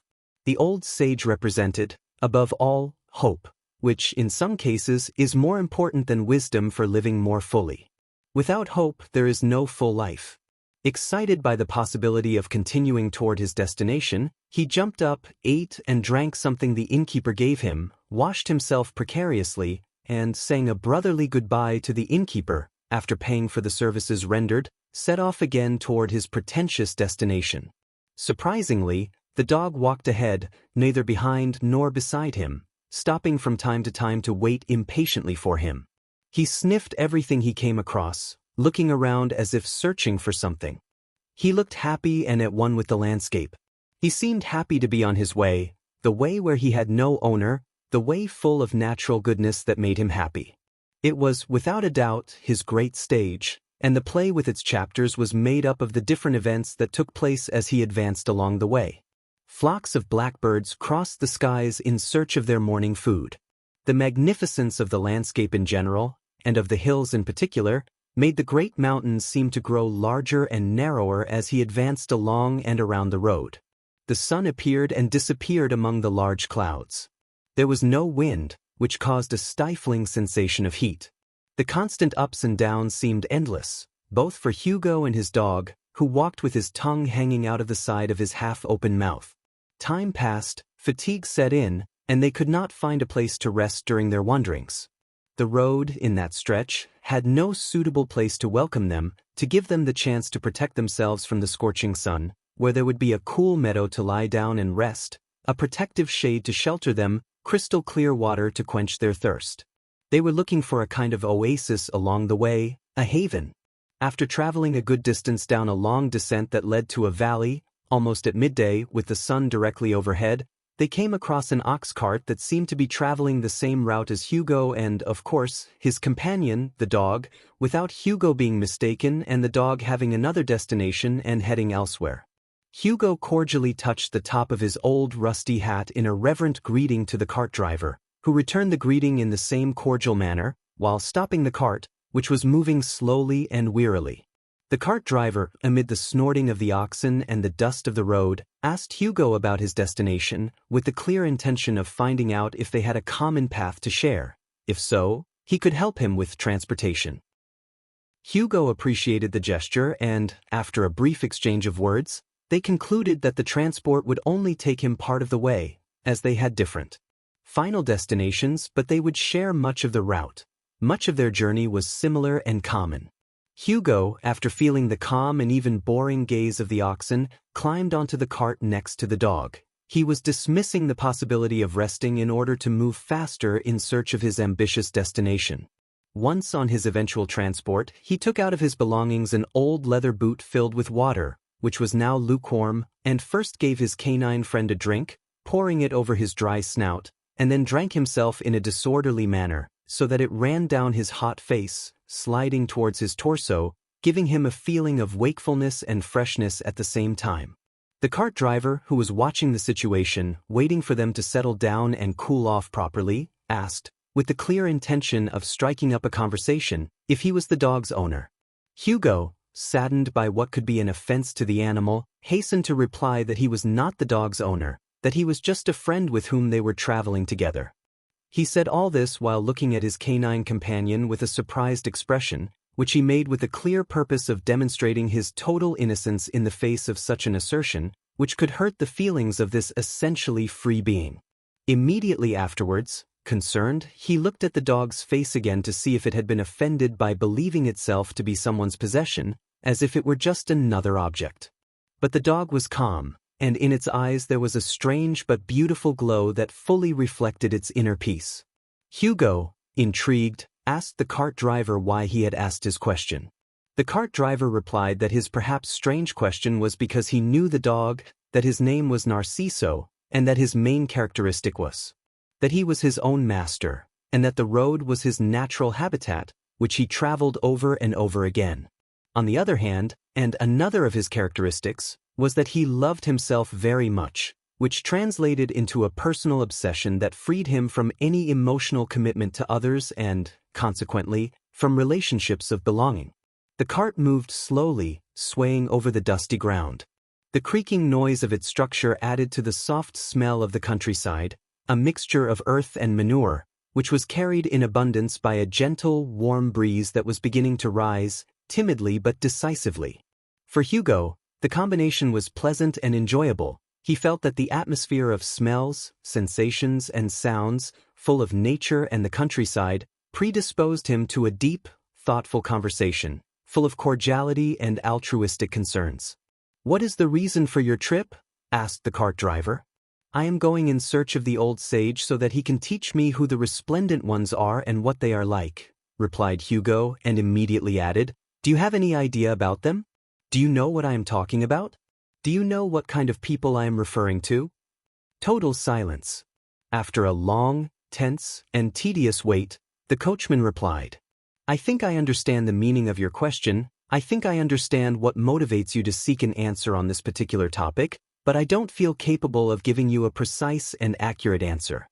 I couldn't tell you who the resplendent ones are, but I believe that they don't show themselves or are not distinguishable at first glance because their radiance is internal. It is the sum and consequence of their deeds that gives them an inner luminosity, which in turn makes them unique and peculiar. After prodding the already tired oxen, shouting their names to spur them on, he snapped. I believe that those who shine are people who, rather than doing good, distinguish themselves by taking care not to hurt anyone, not to create problems where there are none, to seek to make the most of their time in good ways, to have the ability to remember the good moments and forget the bad ones, to shine without the common people noticing, so as not to create envy or prejudice.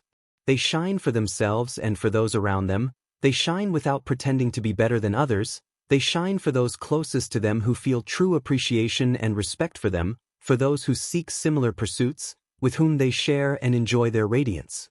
They identify with those who are not enemies of themselves and, consequently, enemies of everyone, with those who rejoice more in giving than in receiving, with those who prefer to prudently withdraw rather than try to make themselves understood, with the fraternal, with the generous, with all beings of good and wise intention.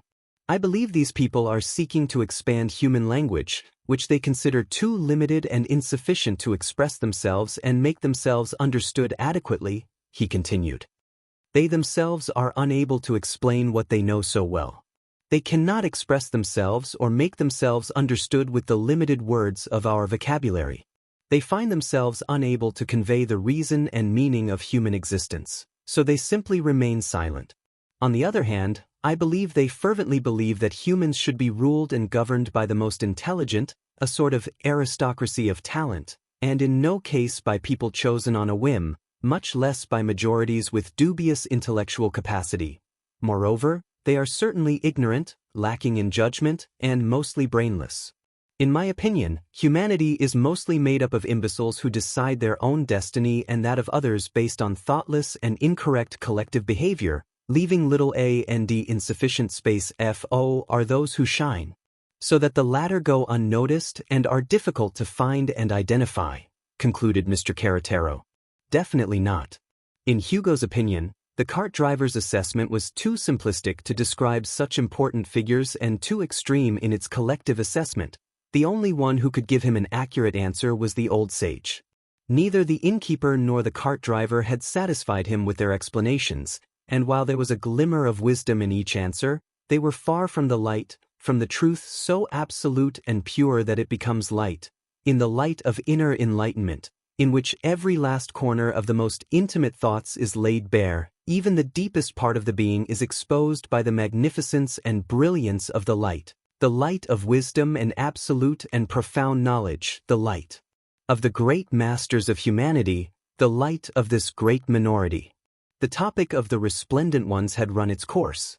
Upon hearing what Hugo considered to be such a basic answer, he decided to abruptly change the subject, without realizing that he was still mulling over the part that referred to people who struggle with themselves, with their desires, with their inexplicable ego. It is clear, those who shine prefer, distinguish and respect those who are not enemies of themselves, those who are not enemies of anyone, only opposed in their assessments. Pensive, he was struck by the enigmas of someone who seeks the truth and goes through the world with the insecurity of someone who does not know the answers. Was he his own enemy and hadn't realized it? Could it be that he was his own main obstacle? Was there the possibility of some kind of inner split that caused him to hurt himself? Could there be a second Hugo, called ego, who was his worst enemy? For now, he would not continue to analyze his possible split personality, much less delve deeper with the cart driver. Rather, he would talk to him about light topics, avoidable subjects, topics without significance and without the possibility of debates nor discussions that could make the atmosphere even more tense. It was clear that the cart driver had a different point of view from Hugo's regarding life, one that was completely different and opposed, or rather, Hugo had a point of view that was completely different and opposed to that of all the characters who had surrounded his existence. He had never agreed with anyone about anything related to existence. He had never taken refuge in the collective thinking of a religion, philosophical movement, or political party of any kind. He found the very idea of thinking dogmatically and collectively shameful and vulgar. It was impossible that a large number of people could agree on so many things at once. What he was sure they did agree on was the need to protect themselves and take refuge in mutual support that managed to hide and sustain their insecurity and fear of the unknown, the fear of their own lives. Without much to say, without wanting to delve deeper, and with no intention of cutting off the conversation, he continued. "What is your life like?" Hugo asked the cart driver.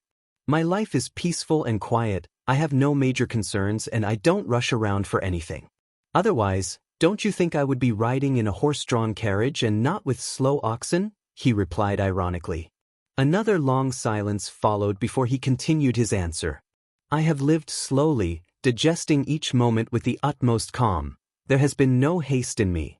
After another long pause and a contagious yawn, he continued. "I understand that animal species live according to a number of heartbeats. That's why the hummingbird lives for a very short time and the turtle lives much longer," argued the cart driver. Hugo did not like the answer in the least. It even annoyed him somewhat, and he replied slowly. "For these purposes and in this way, we cannot compare ourselves to animals. Human beings, while it is true that they may be subject to these types of physical measurements, must measure their existential time in another way, using other parameters, another type of measurement, perhaps by the quality and not the quantity of life, or by the length of time, or perhaps by its intensity, or by their inner achievements. To be honest, I couldn't say anything definitive about it," he continued. "I can only say that this is not the way to measure human existence, since it has a very different meaning from that of other animals. That's why I go to the wise old man, but I don't agree with you about determining and disposing of the use of your body in a certain way with the aim of prolonging your life. There is no point in living longer without really living. Things that are not used, in this case, life, tend to atrophy, tend to become useless, lose their habitual use, which is different from wearing out through excessive use. In fact, things that are not used deteriorate more than those that are used excessively," Hugo concluded, asserting what he believed to be compelling arguments. It was dusk, and the cart pulled by the team of oxen reached a fork in the road. It was the point where the cart driver and Hugo had to part ways and each follow their own destiny, paradoxically resembling the situation of their lives, where it had been demonstrated that they had walked similar paths at the beginning, but absolutely different in their final destination, absolutely different lives, with totally disparate approaches and influences, and, consequently, with absolutely different achievements, goals, and values. Which of the two paths would be more beautiful and easier to travel? Which path should he follow? Hugo wondered. The one the cart driver would follow or the one he and Narciso would follow? Curious, humans always have to make decisions. We are forced to decide, in this case, to choose one of two paths. If choose either, I am also making a decision. We always have an obligation to decide, even when we decide not to make a decision. Reasoned Hugo. There was no alternative. He had to follow the route he believed would lead him to the old sage, even if it was rockier and more inhospitable. Generally, the most difficult paths lead to better destinations and, as a logical consequence, the easiest ones lead to poor destinations if they lead anywhere at all, thought Hugo. Men who seek the easy path in life inevitably face difficult consequences, he continued to ponder. On the contrary, those who struggle and strive experience the temporary disappointment that comes with difficulty and hardship, but they always reap the rewards of their dedication, effort, and generosity in life. Those who are always able to take a back seat, putting the well-being of others first, those who enjoy giving more than receiving, always end up receiving the best rewards. Hugo had no doubt that the generous will always have a happier and fuller life than the selfish. Those who open themselves up to give leave space open to receive. On the contrary, those who selfishly close themselves off so as not to give anything leave no space open to receive. That was his most intrinsic thought, most characteristic of him. He had always been clear about it. He did not know where he had learned it and was sure that it had sprung from the depths of his being.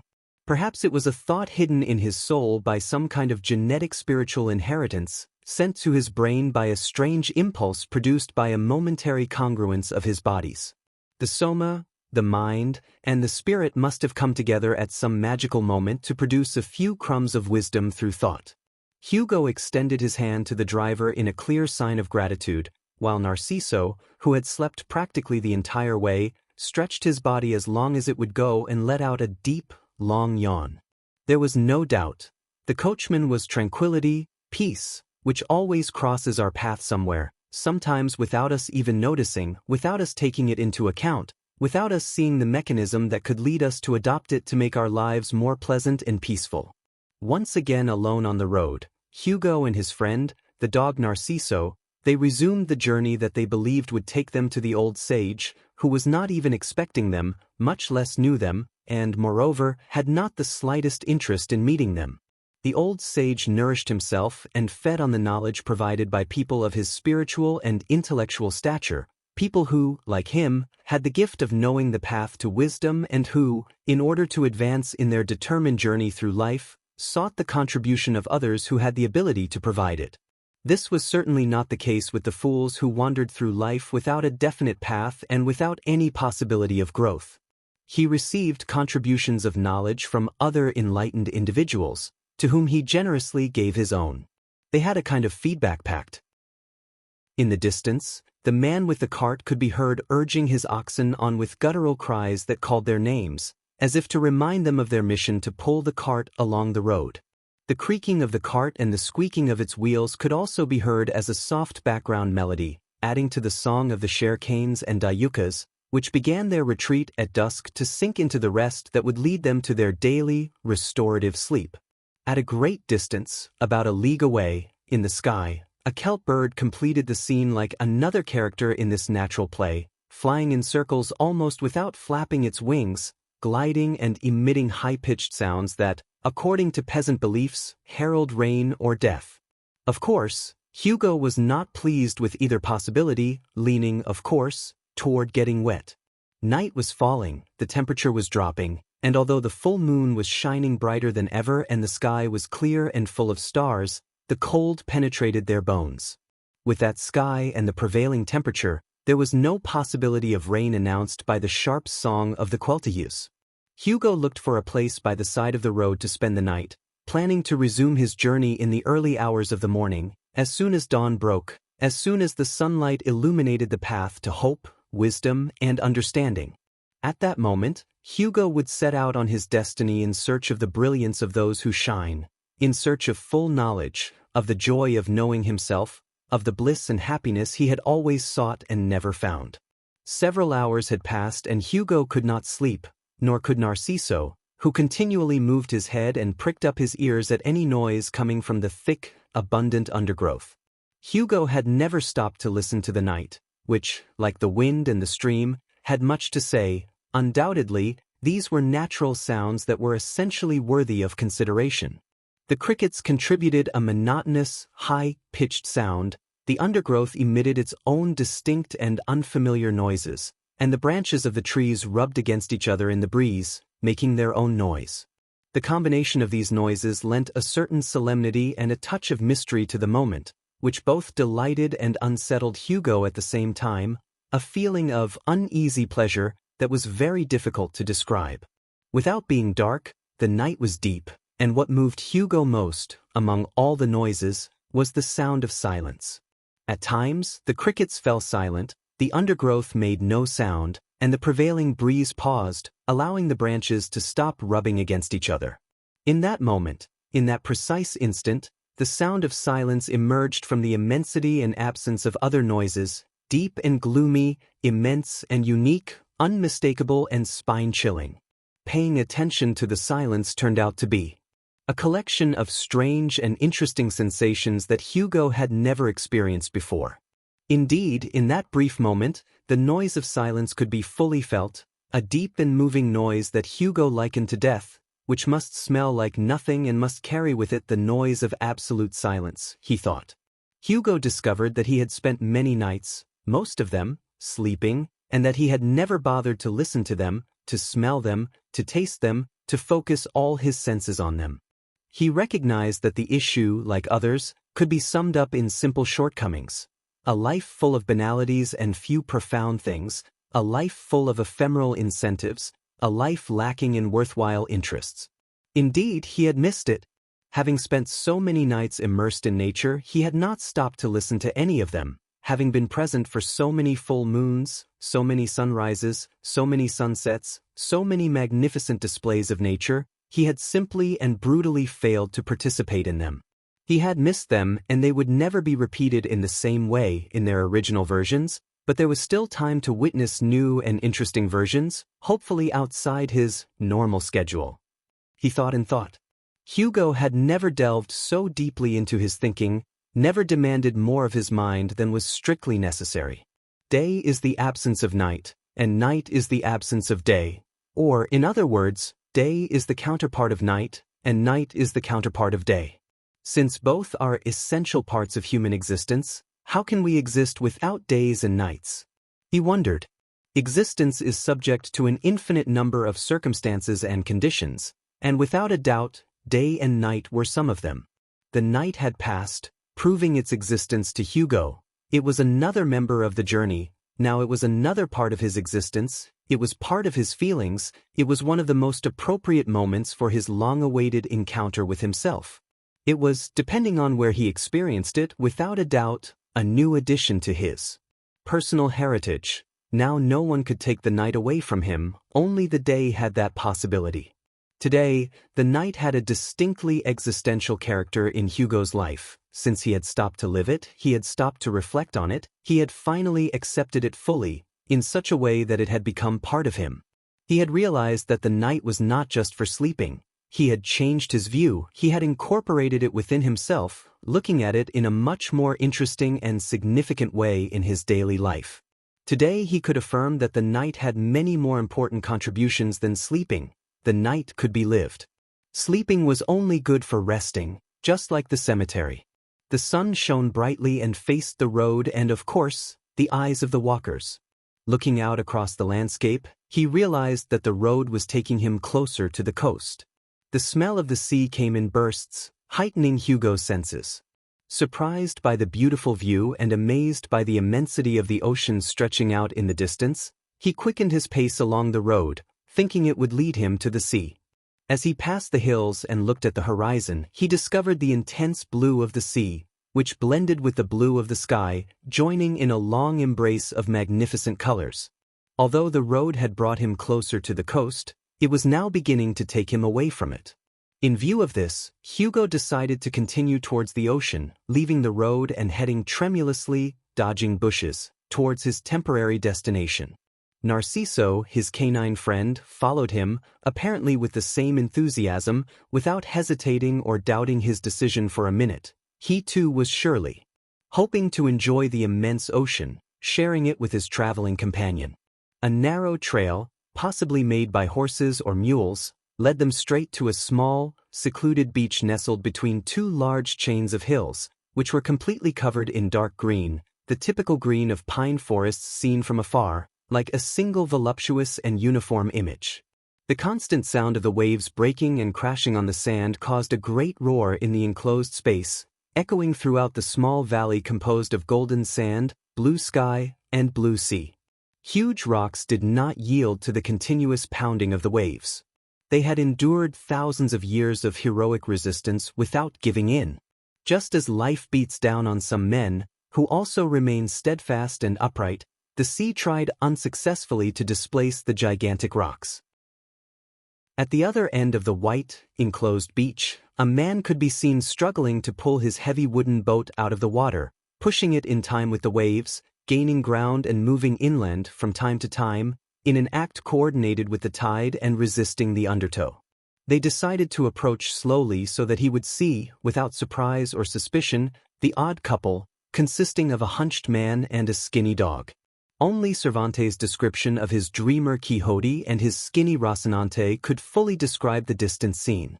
Hugo reached the fisherman first, who looked at him, tilting his head until he reached a sort of bow, which the character used as a sign of greeting. Hugo responded in the same way. "How's the fishing?" Hugo asked. "There are fewer and fewer fish," replied the fisherman. "What's your name?" Hugo asked. "Pedro," replied the fisherman. "Why are there fewer and fewer fish?" Hugo asked. "I don't really know the exact reason. I live in this place and don't interact with many people. I only see the people I sell fish to and the people I buy food from very occasionally. My most precious relationship is with the sea, with the trees, with the south wind that rises at night, with the starry sky and the moon, with the sun and the rain. I am a brother to all of that and much more. They are my family, my friends, and part of myself. There was no doubt about it. The fisherman was the representation of nature on man's path. He was on the path offering his way of life. To those who crossed his path, he offered the possibility of taking it or leaving it behind. Where do you see people? Hugo asked. On the road. When I have fish to spare, I go out on the road to sell them, replied the fisherman. Do you travel along the road? Do you follow it to one side or the other? Asked Hugo. No, I don't follow or belong to the road, Pedro replied. I just stand on the side of it. My path is the sea and nature, that's where I walk and live, he added. In my wanderings, there is only room for the path of nature, of what fills my being with energy. I feed on that kind of thing. I am not nourished by or desire any other kind of food. Have you heard of those who shine? Hugo asked suddenly and unexpectedly. After staring out at the sea as if searching for his answer there, and still immersed in amazement and surprise at such a strange and unexpected question, the fisherman replied with another question. Who are you and what are you looking for by asking such personal and profound questions? I am only searching for the truth, and if my question bothered you, I apologize. What is your name? Asked the fisherman. Hugo, he replied quickly.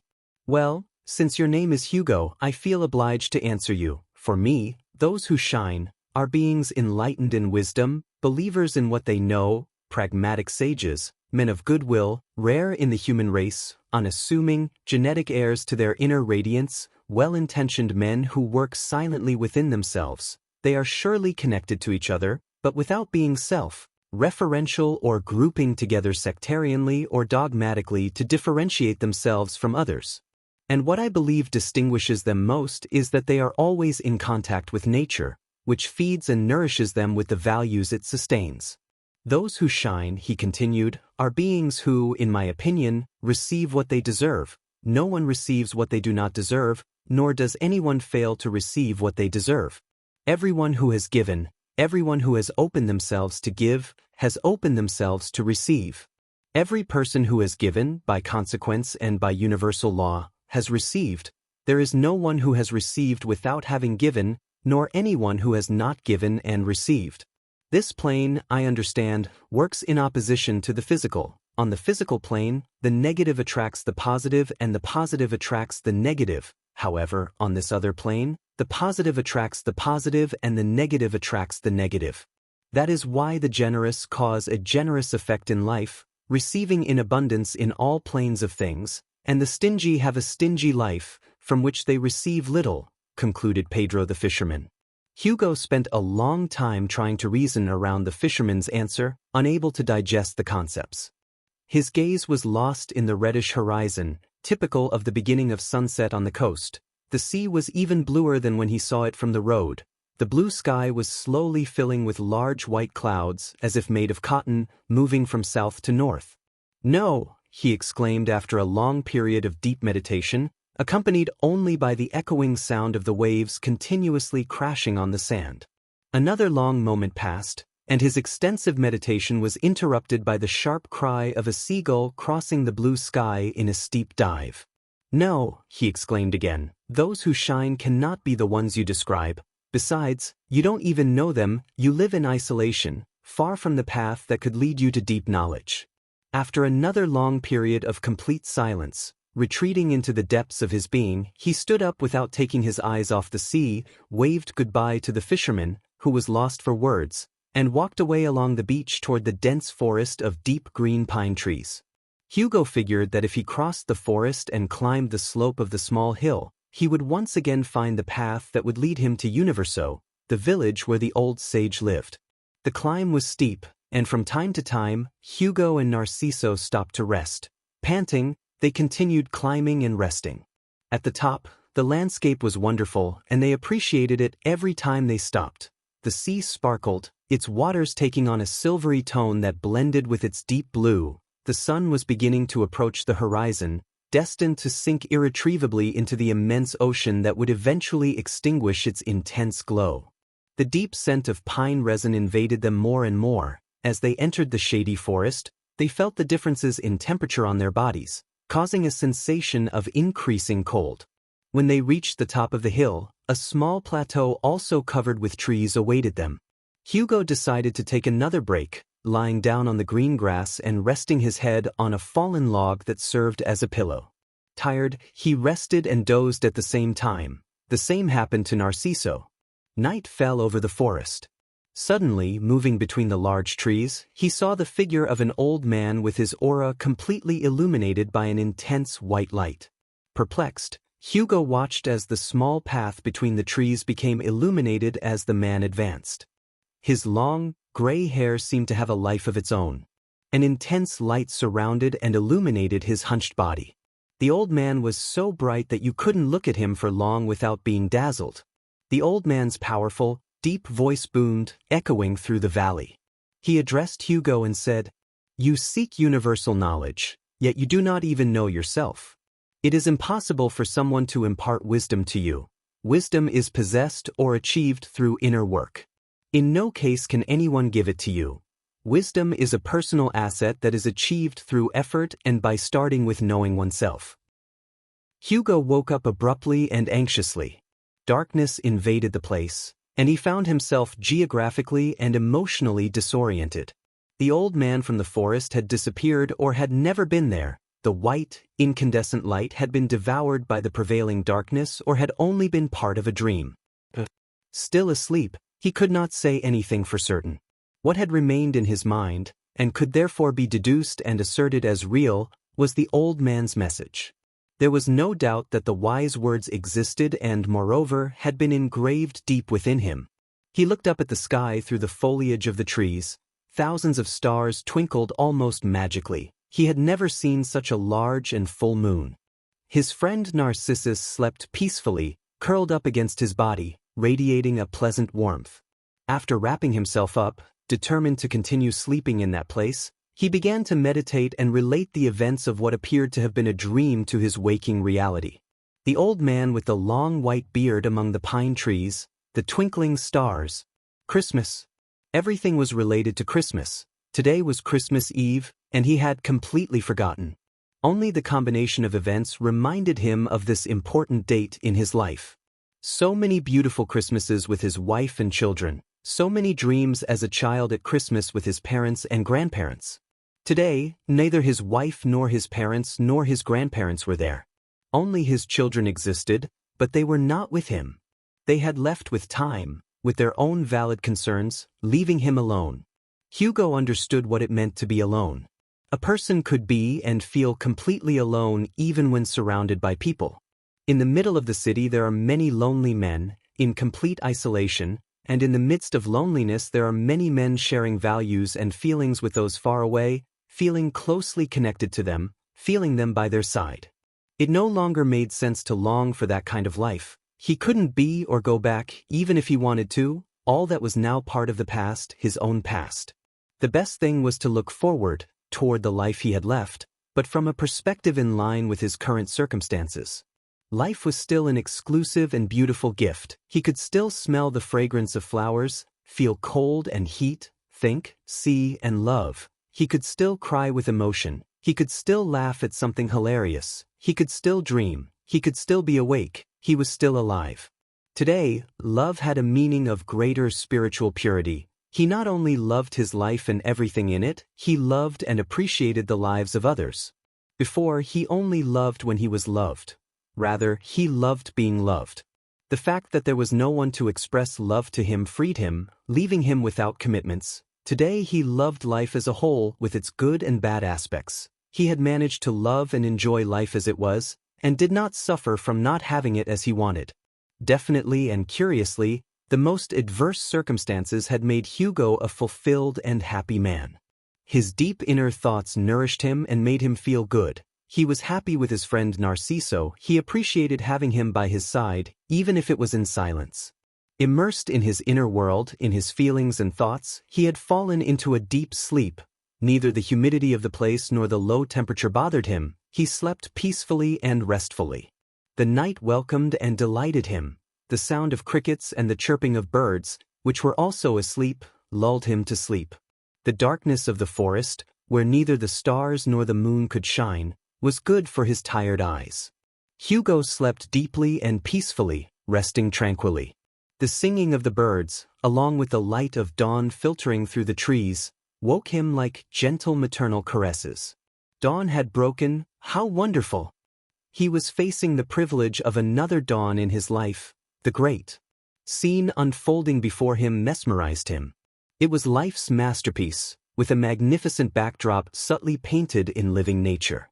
A little damp from the forest mist, he got up and stretched his long-lived humanity. He had to continue searching for the path that would lead him to the old sage. Narciso watched him without getting up. He was still in a daze. When he saw Hugo setting off to find the path, he got up, shook himself, stretched, and quickened his pace to catch up with Hugo, his traveling companion.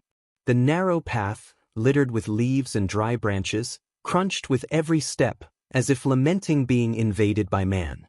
The path that wound through the forest to supposedly reach the road was long. Hordes of birds crossed the sky in search of the early seeds that would feed them, and the forest seemed to have a life of its own. Hugo moved through the interior of this great body with veins of wood and green blood. He wanted to get out onto the road to resume his journey and also to see the forest that the trees had prevented him from seeing. Similar to his existence, which, being inserted inside, did not see life, the trees did not allow him to enjoy the beauty of the forest, nor, in its fullness, that of the sky. He could only appreciate the inner beauty of this great collection of trees. He had no doubt that they had already walked twice or more the distance from the road to the beach. Far from shortening the journey by looking for a shortcut, he had done the exact opposite. He had lengthened the path to his goal. Reasoning, Hugo found familiar the situation that by looking for new and more direct paths, he had lengthened his search for his main goal. It had happened to him many times in his life that by getting closer to what he believed to be true, he had irretrievably distanced himself from what was truly transcendent, what was truly true. This happened to him because he was immersed, distorted, and deceived by useless existential processes that had led him nowhere. After much walking and thinking, or thinking and walking, he heard a constant tapping, like someone following the quarter notes on a musical staff with a drumbeat. In the distance and below the path, there was a clearing of trees, illuminated by rays of light that entered without any obstruction. In the middle of the clearing stood a man with an axe in his hand, cutting and chopping wood. He was a woodcutter who, unlike loggers, does not harm the forest, limiting his activity to gathering firewood and cutting down dry and dead trees, which otherwise serve his purposes better. Sensing a human presence in such magnificent solitude, the woodcutter stopped his chopping and looked up the path with some suspicion. When he saw Hugo, he placed his axe on the ground, like a walking stick, wiped his forehead with his shirt sleeve, sighed deeply, and waited, without rushing, expressionless, to see what would happen with the character who had appeared as if by magic. The woodcutter was indifferent as to whether Hugo continued on his way or stopped. In any case, his silhouette and his canine friend at his right hand gave him a certain confidence. He, who was a friend to birds and trees, had never sought contact with his own species, was not interested in humans. In fact, he was disenchanted with them, limiting his interaction only to the contact he was obliged to have with the carters who bought his firewood. Hugo approached the woodcutter, intrigued by the mysterious and solitary figure before him. With an attitude of absolute passivity, he left his backpack on the ground and sat down on a fallen, ancient tree trunk that served as a perfect seat, in a manner that conveyed his willingness to engage in conversation, hopefully cordial. "Lonely men forget how to talk," said the woodcutter. "True," said Hugo. "I also lead a lonely life," he added. "What are you up to?" asked the woodcutter. "At this point, it's difficult and long to explain.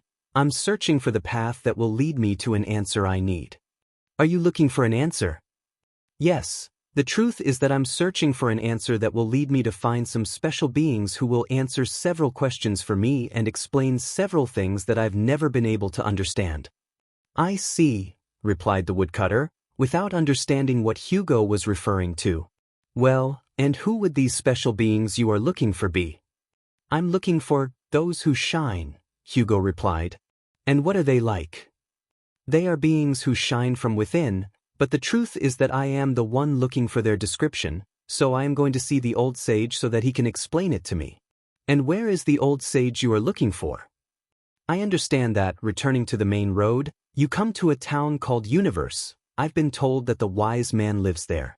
Have you ever traveled that road? Asked Hugo. No, replied the woodcutter categorically. I don't walk along the road, I just watch it from afar, among the trees. My path is beside the road. The truth is that I am not looking for any road, I just walk along my own path. My search is limited to myself, my forest, my birds, my sky, my sun, and my rain. I do not seek or desire anything other than what I already have. My aspiration is only to retain and enjoy what I already have and not to suffer for what I do not possess or desire. After a while, appearing distracted as he looked around, he continued, I think that sometimes humans look for their path in external things where they believe they will find answers to their many questions, and they don't see that the path is within them. It's like the forest, you can't see it when you're inside, but when you step outside, you see it and appreciate its splendor. You should observe yourself from the outside in, and once you have seen yourself, look for what you need to look for if you still have something to pursue, and if you haven't found it within yourself, you have to conclude that what you are looking for is with you, it is within you. It would be enough to work on a technique of inner searching to achieve your goals, to find your own path, to know yourself. Hugo did not feel well. The reasoning and response of the modest woodcutter had shaken the very core of his being. They made him uncomfortable, they had surprised him. It seemed that the man had had a predisposition. It seemed to him that he had been waiting for him. He felt that he had overstepped the mark. He had not expected his interlocutor to elaborate and go into such depth when they began to talk. His confusion prevented him from making up his mind. He did not know whether to meditate on the woodcutter's words or not to complicate matters further and dismiss them. It was not easy for him, he simply did not know what to do. It struck him that all the characters he had met along the way, all the characters in his life, upon first contact, at the first opportunity to exchange words, would assertively delve into his search. It could be for many reasons or it could be for just one, but it was clear that it was happening for a reason. On reflection, he decided to analyze the woodcutter's message. Since the purpose he had set himself when traveling that road was the search for truth, the road would lead him to knowledge. It was also possible that what he was looking for would be found somewhere along the way to the old sage and not necessarily at the end of the road, or perhaps what he was looking for was the accumulation of messages given to him by the characters he met along the way. In any case, it was clear that he had to evaluate all the messages he received without discarding any of them. For that purpose, the first thing he had to do was the exercise of introspection prescribed by the woodcutter, and then see how valid and effective his words were. He was still confused, better to leave it for later. For now, his only ambition was to find the path, his path, from which he had strayed to go to the sea, and from which he had strayed on other occasions without knowing where to go. After saying goodbye, Hugo respectfully walked away from the woodcutter, with the respect deserved by those who adopt a way of life that respects others and also manages to satisfy them. With respect for the few humans who do not wander from place to place without knowing where they are going or what they want. With the respect deserved by those who live their lives governed by a measure of wisdom. With respect for those who know themselves and who have made life easier for themselves by being straightforward and simple. Self-knowledge is much easier for those who have forged themselves on simple foundations than for those who have made their lives a difficult and almost impossible tangle to untangle. Finally, the trail ended and he could see the road ahead. Although trying to shorten his return to the road had taken longer than expected, he was right in believing that this trail would eventually lead him back to the main road. It was worthwhile, he thought. Although it took me longer, I gained access to the knowledge of the fisherman and the woodcutter. I also had access to the beach and the forest, which would not have happened if I had decided to continue along the path without detouring towards the sea, or if I had returned from the sea and beach by a straighter path to the main road. It is clear that what seems like wasted time is not always so. At last, his feet, tired from the uneven path, stood firmly on his own path. They were now closer to reaching the old sage and his village called Universe. The old sage was a native of Universe, without knowing whether it was his village or the cosmos itself. Curiously, the road was brighter. It was not a situation caused by weather conditions. Clearly, The road had a new light of its own, at least in that part. Having walked at a brisk pace and almost reaching the old man's village, Hugo came across a crowd gathered around merchants trading different goods.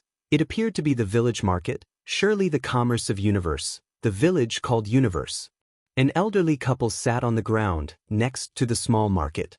They did not appear to be locals, judging by the type of clothing they wore. Large, brightly colored tunics enveloped their bodies and set them apart from the rest. This caught Hugo's attention, and following the same impulse that had led him to embark on his search, he approached the peculiar couple with determination. Upon seeing them more closely, and after exchanging a few words, he could clearly see that the man was very ill and the woman very sad about the man's illness. Curiously and surprisingly, Narciso, the dog, lay down beside them in a friendly manner, as if he had known them forever.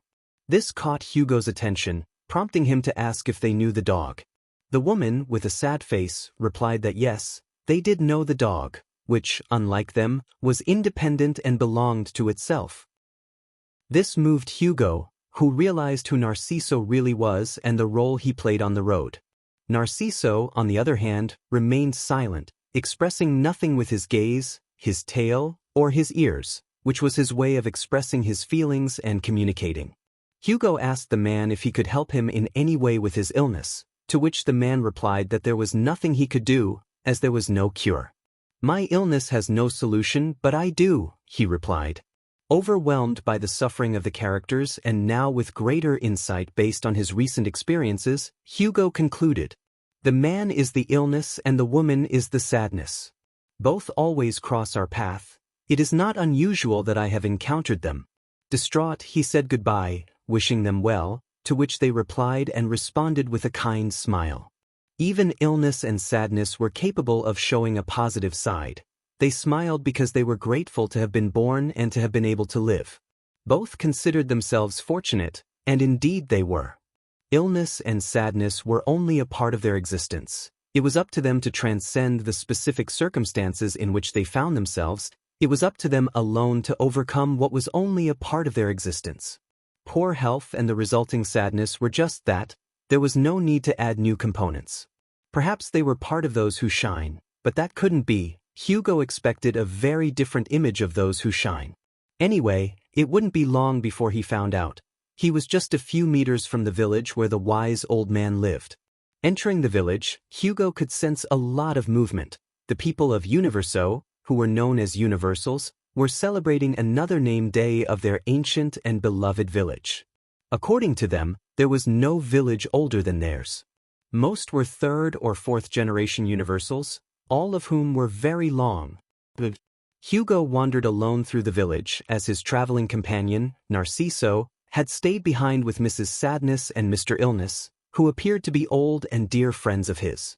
At the entrance to the village, in a modest house, his attention was drawn to a sign painted on the wall of the house that read, "A culture that lives with its back to death loses its objectivity."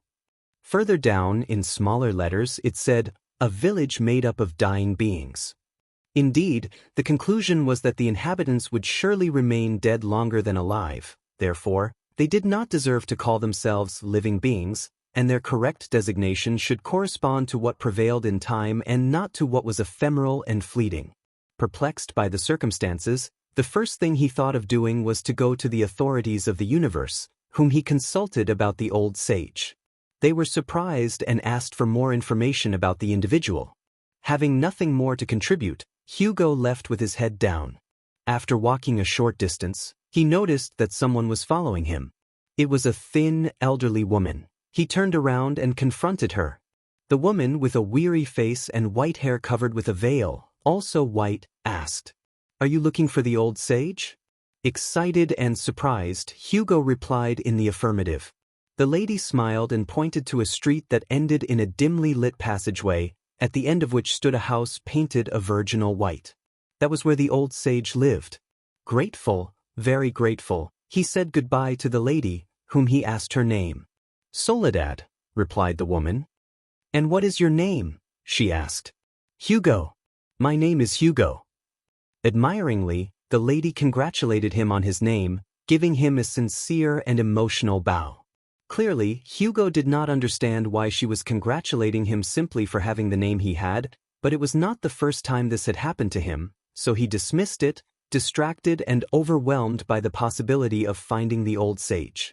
Objectively, he had completed his journey and reached his destination thanks to the generous contribution of Mrs. Soledad, which made him reflect on whether he had appreciated and deepened the value of his own solitude, whether he had understood that his solitude had given him many things, had made him reason, and, moreover, was a way of life, which was a great privilege, according to what he had learned recently, especially from the woodcutter. While reflecting on Mrs. Soledad, and letting himself be carried away by his own steps, he had walked straight towards the long-awaited encounter with the old sage. He was standing in front of the half-open door of the virginal White House. He asked loudly, "May I come in?" and received a weak and hoarse, "Come in," in response. Hugo opened the door, which creaked loudly, startling him. At the end of the house, deliberately removed from the revelry that prevailed in the street, was the silhouette of the old man, sitting in a large, tall armchair, a veritable throne. Staring intently at him, he motioned for him to come closer with a gesture befitting royalty or someone who is simply on another level. The old man, with long, straw-colored hair, looked down at Hugo and constantly stroked his own thick, straw-colored beard. Once at the feet of the wise old man, Hugo told him the reason for his visit, asking him directly about those who shine. The old man, after resting his head on the back of the large armchair, responded by moving his right hand toward the door, all framed in a gesture of contempt and without uttering a sound. With this attitude, the old man clearly and wisely measured Hugo's level of humility and tolerance, waiting for his reaction, which would be conclusive in evaluating who he had before him. Hugo asked again, this time with a broken and uncertain voice, "Who are they and what are they like, those who shine?" "What is your name?" asked the old man. "Hugo. My name is Hugo." "Surely the most important thing about you is your name. Not everyone is called Hugo, nor is everyone Hugo," asserted the old man. "Who are they and what are they like, those who shine?" Hugo insisted. The old man, this time moved by the humility of his insistence and, at the same time, convinced that, simply because his name was Hugo and he was Hugo, he had an obligation to answer him. Those who shine feel and live in a very peculiar way, even differently from each other. Although they are a minority, they are an important part of humanity, but they do not group together or even know each other. They can be perfectly, absolutely different, linked and having in common only the fact of their shining. They are the ones who feel and live strongly on their inner impulse, he continued. They are the ones who have a superior capacity for understanding, not of certain subjects in particular, but of the globalized whole of existence. It is impossible for me to tell you exactly what those who shine are like. If that is within each of them and also within you, outwardly, they are all different from one another. If you open your mind and become sensitive to the basic teachings of the obvious, you will be able to understand it for yourself, becoming one of them. That is all I can tell you. There is nothing more to say, the old man stated emphatically, with a gesture of apparent arrogance, which the wise use as a deterrent and the foolish as an element of real arrogance, in accordance with their sense of deep vanity. Hugo explained his long journey to get there, which did not even faze the old man, who, after a few minutes of silence, said, "Your journey was not in vain. On the road that, after traveling it, became your own path, you were able to realize and appreciate many positions regarding existence. You had the opportunity to analyze different points of view. You didn't realize it, but the road and its characters changed you, nourished your inner self. What you lack is your own contribution, not that of others. Your shortcoming lies in your inability to look within yourself. This is not the first time you have traveled a road. Before, it was the road of your own life, and you have never taken advantage of the lessons that your journey has taught you. While it is true that you have been persistent in your search, you have been equally incapable of seeing beyond your own nose. Look no further outside yourself, for you have already seen enough. Now stay with yourself for a while, speak kindly to yourself, keep yourself company, look at yourself and get to know yourself. There is no doubt that it is time for you to get to know yourself," he concluded. Hugo wanted to continue asking questions, but the wise old man pointed him toward the exit, this time in a decisive and conclusive manner, making it clear that he had nothing more to say. After a respectful farewell and backing away without ever turning his back on the old man, Hugo left. Back on the road again. Hugo was frustrated at not having received a satisfactory answer to his questions. He had no idea how to find those who shine, let alone how to be sure of meeting one of them. In any case, he had to meditate on everything the old man had said, but it was clear that it was not what he had expected. Without a doubt, Hugo had always hoped that someone would solve his problems for him and explain his existence to him. This time, more strongly than ever, he had pinned his expectations on the wise old man. He still couldn't make sense of his existence, he was still far from knowing what to expect, and he even felt more confused than ever. Along the way, he had found many answers, many symbols, but he couldn't reconcile one with another, much less accept one in particular or the common denominator of all of them. He did not want to remain ignorant of his existence. He wanted to end his days with the long-awaited wisdom that would bring him the satisfaction of living in knowledge and dying knowing the content of his final destiny. He wanted to feel the pleasure of living, but not the innocuous pleasure of superfluous fools, whose actions are full of incoherence and baselessness, always accompanied by acts without existential significance. He aspired to the deep and well-founded pleasure of the wise, whose inner selves are filled with the joy that springs spontaneously from accurate and well-founded knowledge, not from the supposed knowledge of those who think they know or try to pretend they know. Thoughts and conclusions crossed Hugo's mind furtively. He did not know where they came from. They were accurate and assertive thoughts that surely arose from existential experiences, from true inner conclusions based on the accumulation of experiences, on the selective mixture of them, on strange involuntary conjunctions that sprang spontaneously from within him. Some of these conclusions were, always and without fail, the one who claims to know is the one who surely does not know. The ignorant affirm or deny categorically, the wise doubt. The ignorant believe they know everything, the wise never stop asking questions. The smallest men have the greatest pride. It is better to be applauded by a single wise man than by all fools together. Abruptly, Hugo awoke, or rather transcended from the plane he was on to the everyday plane, the plane of the ordinary, the plane that could be described as normal. The way back had a completely different meaning and significance for Hugo than the way there. The way there was unknown. The way back, apparently, he already knew. The way there took him to the universe and to knowledge. The way back took him to the presumption of his home. The way there was full of hope and enthusiasm. The way back smelled of resignation and failure. The way there tasted of the future. The way back tasted of the past. The previous day's rain had thoroughly wet the road, which, precisely because of that particular circumstance, was no longer dusty. The bushes, now clean, looked greener. The smell of wet earth was pleasantly pleasing and reminded Hugo of distant times. The sky was now clear.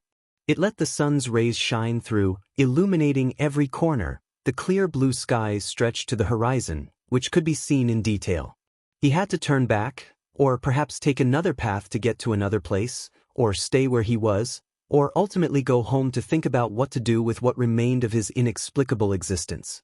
Going home was like going to meet himself, like walking towards himself, like rewinding his life, something he had always avoided. He had never wanted to face himself, he had never engaged in self-recognition, he had never traveled the path to his essence. It was the first time he had determinately headed towards the origin of his being, with the serious intention of reaching himself, of recognizing himself, or perhaps simply of knowing himself. He realized that he had always feared himself, never dared to face himself, always avoided such a transcendent responsibility. From afar, he could hear the singing of ancient melodies. As he advanced along the path, the volume of the singing increased. At the side of the road, sitting on the edge of an old stone well that echoed his melodies, was the singer of medieval ballads. His green hat held a long feather in the style of ancient minstrels. Short pants with suspenders made him look like a child's silhouette outlined on the road. Immediately nearby, and to one side of the well, was a large cactus with a single beautiful flower. Hugo stopped to look at what seemed to him like a magical painting. A bird stared intently and incessantly at the beautiful cactus flower, showing deep admiration and attraction. Indeed, flowers are magically designed and sculpted by nature to attract insects and birds for reproductive and subsistence purposes. But this bird's attraction was not normal, it was sublime. Without a doubt, the bird was deeply in love with the flower. Its song was for her, its colors increasingly bright. Wanted to attract its attention, its neck bent from side to side, contemplating petals, pistil, and every detail in general, dazzled and mesmerized by its beauty, deeply and platonically in love. Deeply impressed, Hugo sat on the ground and contemplated, in the deepest and most respectful silence, the most beautiful scene of love he had ever seen. The minstrel's soft singing was interrupted constantly and slowly by the bird's song. The colors of the flower contrasted with the deep green of the cactus. From time to time, the bird tried to approach the flower, but, fearful of the large thorns on the cactus, it flew away. It flew away and returned and flew away, all without losing sight of the flower, which had driven it mad with its beauty. After a long period of subjugation, Hugo addressed the minstrel. "It looks like the bird is in love with the flower. It's as if it's hypnotized," he exclaimed. "I'm sure it is," replied the minstrel. "I stopped a while ago, and the bird isn't flying anywhere else. It barely feeds on the few seeds and greens along the way. It constantly drinks from the sweet waters of the well, which gives it a strange energy that no one knows how long it will last. I don't know if it's the water from the well or the beauty of the flower that nourishes it and keeps it alive. What is obvious and logical is that if the flower dies, the brightly colored songbird dies," he continued. "But what I am sure of and can affirm, and which is not so obvious, is that if the bird dies, the flower dies of grief. It would wither away from pain and lack of hope to sustain its existence. The flower lives by feeling the strange love of the bird. The flower loves the love of the bird. All beings need inspiration that comes from deep within our being, that makes us live, and that is also nourished from the outside, even if it is not from a fellow creature, as in this case," said the minstrel from afar. "The bird wants to be happy, just like the flower, and both know that the happiness consists of knowing how to use your own life and, furthermore, consists of the proper management of desire," he concluded. Hugo was reminded of the poet's phrase, "A heart that does not want to suffer pain will spend its life without love." "When I traveled this part of the road in search of the old sage, I didn't notice this place," Hugo commented. On the road, as in life itself, sometimes one fails to see the wonderful things that are within reach, blinded by capricious and trivial pursuits, he continued. The eager search for something in particular prevents one from seeing that, in the great eagerness of life to find meaning, one fails to see what surrounds one. Many things and moments pass without even being noticed, they just pass. Without transcending, they just pass. Without existing for us, they just pass without us even realizing that they exist or existed," he continued. The bird continued to hop and sing among the branches of the small bushes surrounding the cactus, the flower, and also the well. Hugo was distressed by the scene, feeling a kind of anguish and helplessness at seeing that the little bird would never be able to consummate its longed-for love. Realizing Hugo's feelings, the minstrel remarked, "It is better to die for an impossible love, living with the anguish of that feeling, than to never love anyone, and with that, never suffer for love, depriving oneself of all feeling and living without really living." Silently and almost ashamed of his obvious feelings, Hugo walked away from the softly singing minstrel, the beautifully colored bird, a singer and lover, as well as the cactus, the flower, and the freshwater well. He walked away from the beautiful place and the beautiful scene with a strange feeling of helplessness caused by this combination of harmony and beauty. He walked away as he had done many other times in his life when, inexplicably, he had turned away from beauty and goodness, following the dusty, rocky path instead of stopping helplessly in the face of beauty. He left, but not before drinking deeply from the sweet, clear waters of the well. The return journey seemed different, even longer. A warm wind with the smell of dampness threatened rain, which began in small bursts and then turned into a great storm. As in life, things changed abruptly and without warning, from good weather to total inclemency, from clarity on the road to dark wandering. Just as negative events arrive, from one moment to the next everything changed. After walking for a long time in heavy rain, Hugo found shelter in a hollow in the hillside a few meters from the road. The incessant rain continued for the rest of the day and part of the night. Dawn was cold and bone-chilling. Hugo resumed his journey bruised and battered by the inclement weather, but always in high spirits, ready to overcome adversity. The road, which was uphill, was slippery and had large puddles that made it even more difficult to walk on. Reaching the top, he could see a large plain dressed in a deep, intense green. The black rain clouds were retreating northward, the sun was timidly setting on the hillsides, the night and the rain were left behind to give way to a radiant day, the darkness succumbing to the overwhelming light. Hugo's clothes were no longer so wet, and his shoes were drying on his feet. The road now descended into the green valley. It seemed to him that he had never been there before. As he entered, still following the road in the valley, he came across a tall man with long gray hair, carrying a large staff. The old man resembled the biblical figure of Moses parting the waters of the Red Sea. He was a shepherd without his sheep, a shepherd without even a stray sheep. Rather, he was the stray shepherd of his sheep. The man steadied himself on a large rock that surrounded the path, holding onto his cane or staff with both hands. Hugo stopped beside him, ready to talk. Surprisingly, from behind the rock where the shepherd who had strayed from his flock was leaning, a man with a long beard and tangled hair appeared, dressed in ragged clothes. The three stared at each other with questioning looks. He was undoubtedly a hermit. Hugo broke the silence by greeting them with bows and, having nothing more profound to say, asked them, "How are you?" A curious question for two strangers in the middle of the road.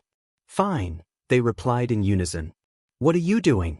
What are you up to?" he asked in a friendly and cheerful tone.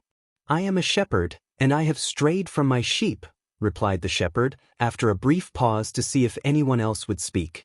"I grew tired of the endless bleating, the constant search for pasture for them to feed on, the long sleepless nights watching over them from wolves and other dangers. I grew tired of being a shepherd. Today I am my own shepherd, I seek my own food, I protect myself from predators and dangers. I sleep peacefully without even hearing my own snoring, and I care for no one but myself." Then, looking at the hermit, or who he assumed to be a hermit, he asked, "Do you know each other?" "No," replied the hermit. "This is the first time we've met." "And what do you do?" Hugo asked the hermit. "I live alone, isolated from the world." "I am a hermit," he said. "Everything that happens to me is the fault of others, since living alone is due to the intolerance of those who.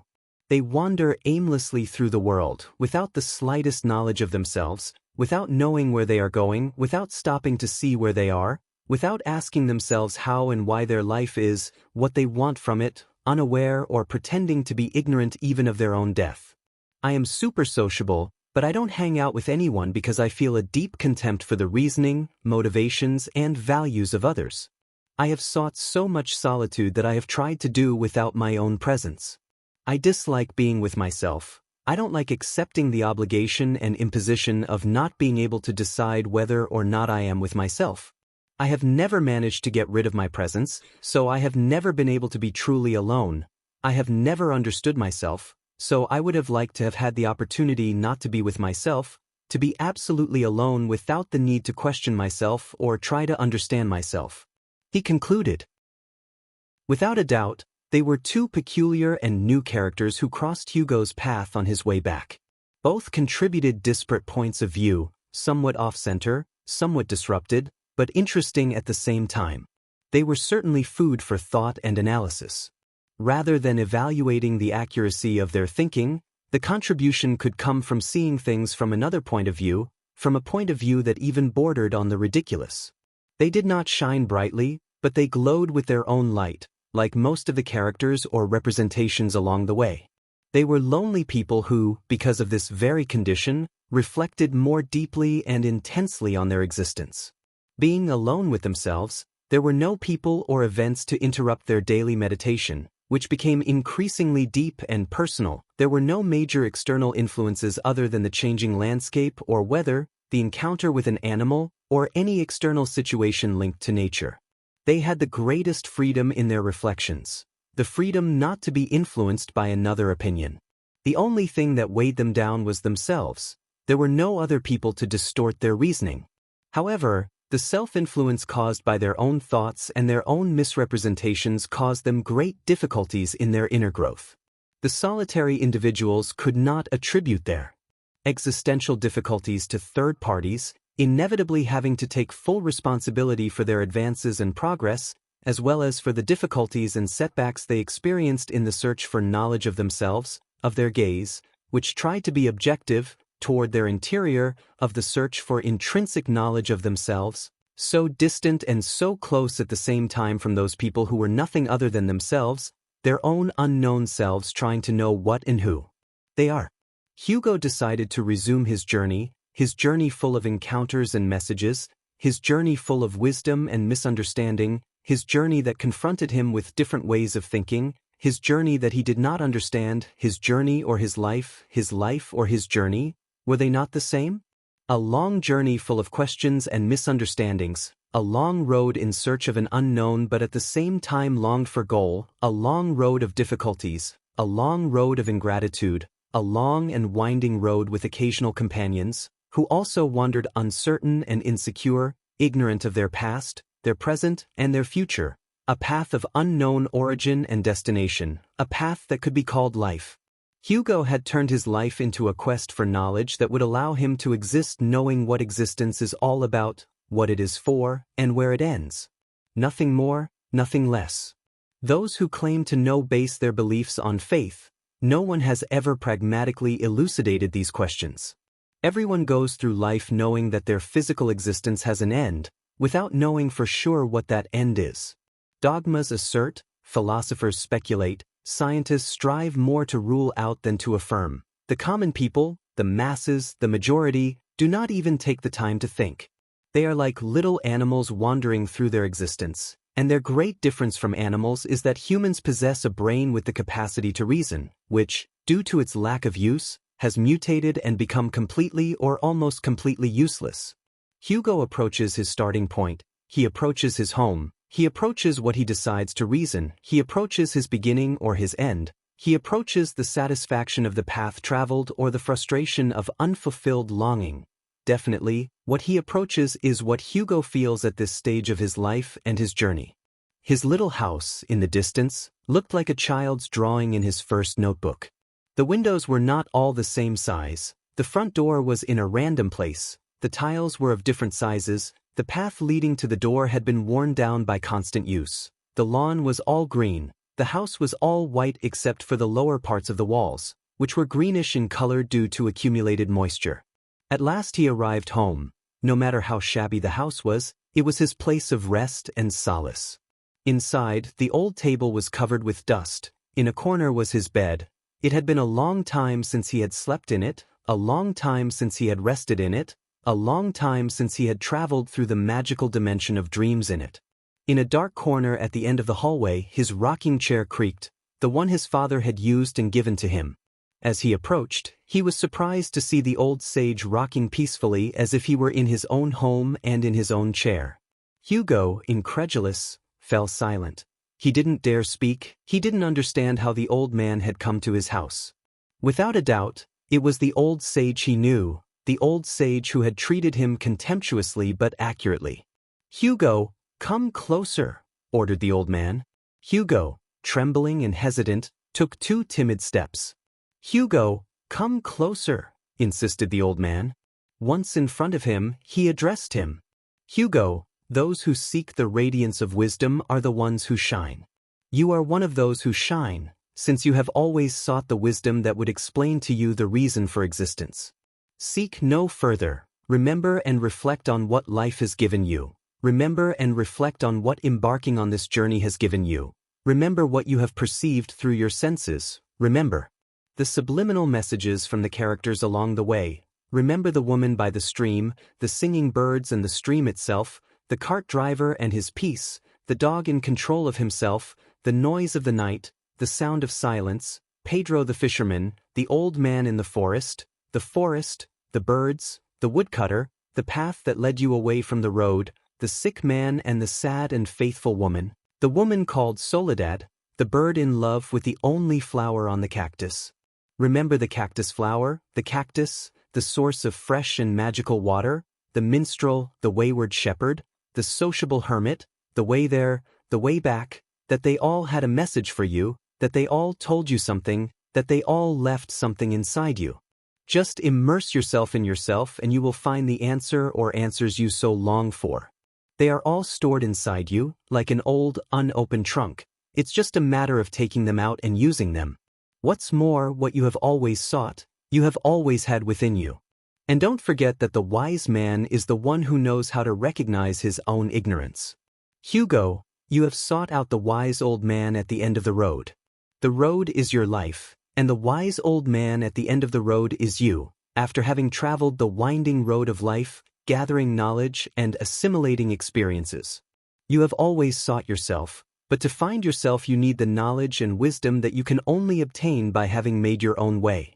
The most important thing you must have learned is that he who finds wisdom finds peace, and he who finds peace finds God. And he who finds God, however he sees him, however he believes in him, however he conceives him, finds happiness. God is more than a supreme being. God is something we all carry within us, in our own image and likeness.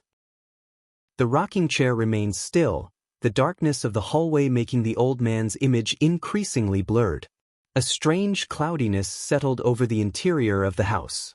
Hugo searched eagerly and futilely for the old man, but the old man was gone. Perhaps he had taken another path. Perhaps it was also the end of his own path, of his own quest.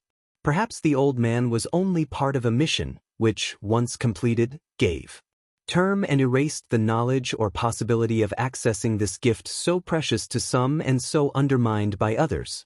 Perhaps the old man was also one of those who sought his own inner peace. Perhaps the old man understood that by finding inner peace he would find the truth, and if he succeeded he would find God.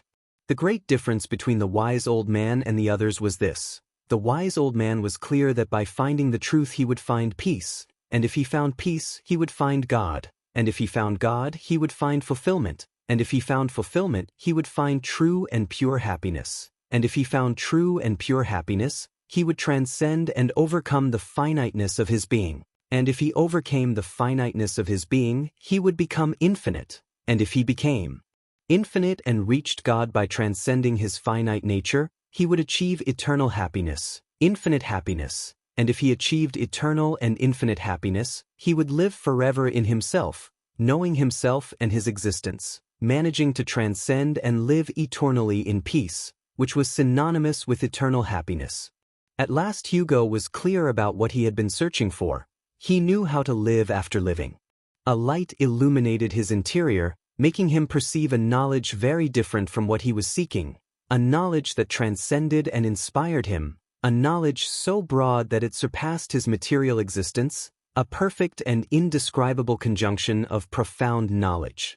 Sitting on the balcony of his dwelling, he gazed at the horizon. Never before had he spent so much time contemplating the landscape. The smell of wet earth always gave him indescribable pleasure, and now was no exception. The reddish color of twilight dominated his senses, night abruptly erasing the sunset, darkness replacing the previous languid luminosity. It was like his existence. A single day became a masterful representation of a whole life. He was falling asleep. His sleep was the deepest and most pleasant he had ever experienced. The feeling of detachment invaded him.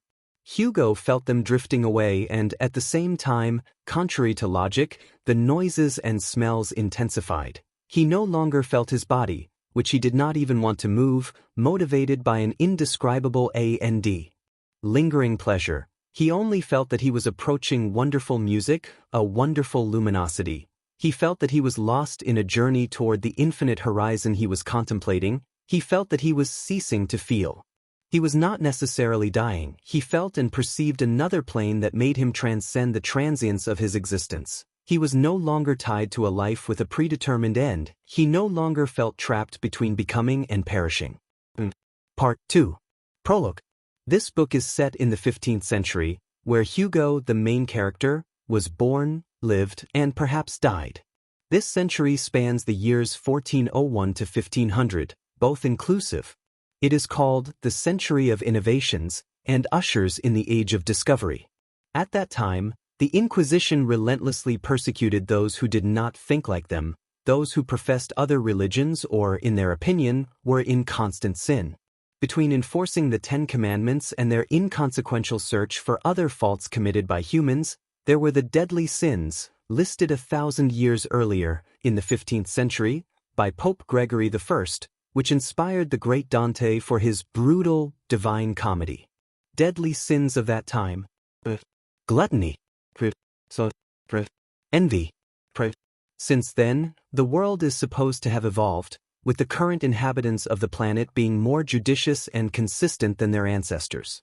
Today, after hundreds of years of evolution, human beings must, or should, be acting with greater existential depth. At the same time, on March 10, 2008, the Regent of the Vatican's Apostolic Penitentiary Court, Cardinal Gianfranco Girardi, presented the following list, whether or not widely reported by the media, with the designation of social sin or new deadly sins. Thou shalt not perform genetic manipulation. Thou shalt not conduct experiments on human beings, including embryos. Thou shalt not pollute the environment. Thou shalt not cause social injustice. Thou shalt not cause poverty. You shall not enrich yourself to obscene levels at the expense of the common good. You shall not consume drugs. These are the new deadly sins, according to an article published in L'Osservatore Romano, the official newspaper of the Holy See. Lust, gluttony, greed, sloth, wrath, envy, and pride, the traditional 7 deadly sins listed by Pope Gregory I 1,500 years ago and later collected by Dante Alighieri in the Divine Comedy, had become obsolete in today's globalized world. This is how the Vatican has decided to modernize the list, paying special attention to so-called social sins, those whose commission goes against justice in relationships between person and person, between person and community, and between community and person. The result is 7 new deadly sins, which condemn actions such as enriching oneself at the expense of others or certain scientific research with bioethical implications as offenses against God. Today there are still wars. Men still kill each other over land. They still hate and kill each other over creeds. Human beings do not know why they live, what the meaning of their existence is, when it ends, or where it came from. All of this, the previous pragmatism, can, of course, be suppressed with a stroke of the brush, inventing and or creating a magical existence tailored to their needs, which, of course, must be meticulously engraved in their minds after a convenient brainwashing. Their self-conviction must be total and, hopefully, inherited, which will give greater strength to the dogma. Hugo is one of them. Regardless of whether he was born and lived 5 centuries ago, he is one of them. Humanity, the human existentialist theory, still has no solid foundation. We still live without knowing what this is, unless we invent something or stick to some already invented theory. Hopefully with a predominant and majority character, to have fewer problems, in which we place our faith and live according to it, of course extremely convinced, just as 5 centuries ago, that we are the possessors of the truth. Hugo, however, wanders around without any pride. This is valuable in a world where everyone has, or invents, a pride. This word must be derived from the most idiotic of human occurrences. It is urgent to find origin. It occurs to me that or comes from orto, gu from gusano, worm, and lo from oneself with another letter, from yo. It is clear that something, like the preceding etymological arguments, so well-founded and well-based, carries with it a deep contempt for this word that has done so much harm to men. I am proud to have discovered that the word pride has no translation for me, let alone meaning. How do humans go about feeling proud of something? Of their country, even if it is the most insignificant, poor, uneducated, unworthy, and subordinate in the world. Of their culture, even if it is rubbish that has contributed nothing to humanity, has no merit, and is unknown and unstudied by anyone. Of their family, even if they are very unattractive, brainless, and without any merit. Of their ancestors, of themselves, of the groups that shelter them, etc., etc., etc. It is clear that this so-called, invented, far-fetched, and overused feeling is used as a good crutch to support the weight of human mediocrity and stupidity. Those who truly possess something valuable feel the same pride as those who boast about their filth or their sickening mundane inventions, which have no other purpose than to give value to things that have none, or to live by replacing direct terms of reference with euphemisms. Chapter 1. Hugo. Sitting on the balcony of his dwelling, he gazed at the horizon. He had never spent so much time looking at the landscape. The smell of wet earth always gave him an indescribable pleasure, and now was no exception. The reddish color of twilight dominated his senses. Night was falling. The sun set abruptly. Darkness had displaced the previous languid luminosity. It was like his existence. A single day became a masterful representation of a whole life. He was already at the stage of his conclusions. He did not want to continue stuck to the plan he never understood. He did not intend to continue making judgments about his peers.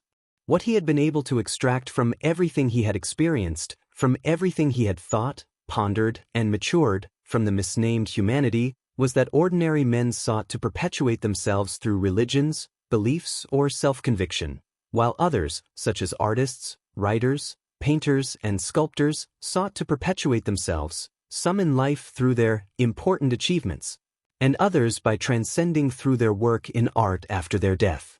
Poor fools, all of them. If even the universe changes and transforms, the sun has its days numbered, and man seeks finitude? If they had a little rationality, they should place themselves in relation to the cosmos, to the universe to which they belong, to truly gauge their existential significance, their real material and intellectual importance, their true transcendence. We are nothing more than part of a long line of ants, subject, in our wanderings, to the randomness of a fatal step that puts an abrupt end to our insignificant existence, thought Hugo as exhaustion overcame him, leading to an intense desire to close his heavy eyelids and sleep. Hugo succumbed. His sleep was the deepest and most pleasant he had ever experienced. A feeling of detachment overwhelmed him. He sensed how they were moving away and, at the same time, contrary to logic, the noises and smells intensified. He no longer felt his body, which he did not even want to move, motivated by an indescribable and lingering pleasure. He only felt that he was approaching wonderful music, a wonderful luminosity. He felt that he was lost on a journey toward the infinite horizon, the same one he had admired shortly before and whose every detail he had contemplated with subtle pleasure. He felt himself ceasing to feel. He was not necessarily dying, although he did not feel it. A rare case, since he was clear that dying was a purely human gesture. He felt and perceived another plane that made him transcend the transience of his existence. He also felt that he was no longer tied to a life with a predetermined end. He no longer felt trapped between becoming and perishing. He no longer required existentialist explanations. At least it had become clear to him that life did not have to be defended by trying not to die. Life had to be defended by trying to live it, by taking advantage of it. Consequently, he let himself go. He didn't care what was happening to him. He didn't care if it was called death. He only cared, perhaps motivated mainly by simple curiosity, to see what this new state was all about. He wasn't afraid of what was to come. He felt a wonderful tranquility, he felt inner peace, he felt a security he had never felt before. He definitely did not know if he was experiencing his own death, if he was annihilating himself, that is, becoming nothing. He did not know and he accepted it, but he still had questions. How can one perceive nothingness if perception is specific to the senses? How can one be in nothingness if, in order to be, one must exist? I can only be in nothingness if I become nothing. He had often heard that nothingness mirrored, that is, it showed a reflection of oneself, which attracted and interested him. This possibility of seeing and knowing oneself, even more so in this dimension, which, moreover, perhaps satisfied his old and frustrated longing, was a truly captivating possibility for him. There was nothing categorical or definitive about his new state. He only felt, and the paths he had traveled passed through his mind. He remembered the path he had walked with his wife and children. He remembered the good and bad moments he had experienced with his loved ones. He perceived, in a strange but clear way, the lessons he had learned from the different people he had met, both on the path he had traveled in search of his truth and on the path driven by time and circumstances. Undoubtedly, one path had come as a surprise, imposed by fate, another had been chosen in search of something, and another had been imposed by circumstances, from its gestation to its wandering, instances that were absolutely capricious and circumstantial. They were his paths. They were the paths. He had traveled paths that were somehow familiar, considering that they were within a predictable dimension. In reality, it was a single path, the path of his life. In a way, it was a path that was still latent. Today, although it was true that he believed, or rather felt, that he had found the answers he had always sought, he did not understand his possible new existence. He did not understand where he was, he did not even know if that was being. He felt the tranquility of having, apparently, satisfied his mundane answers, which, moreover, were within himself.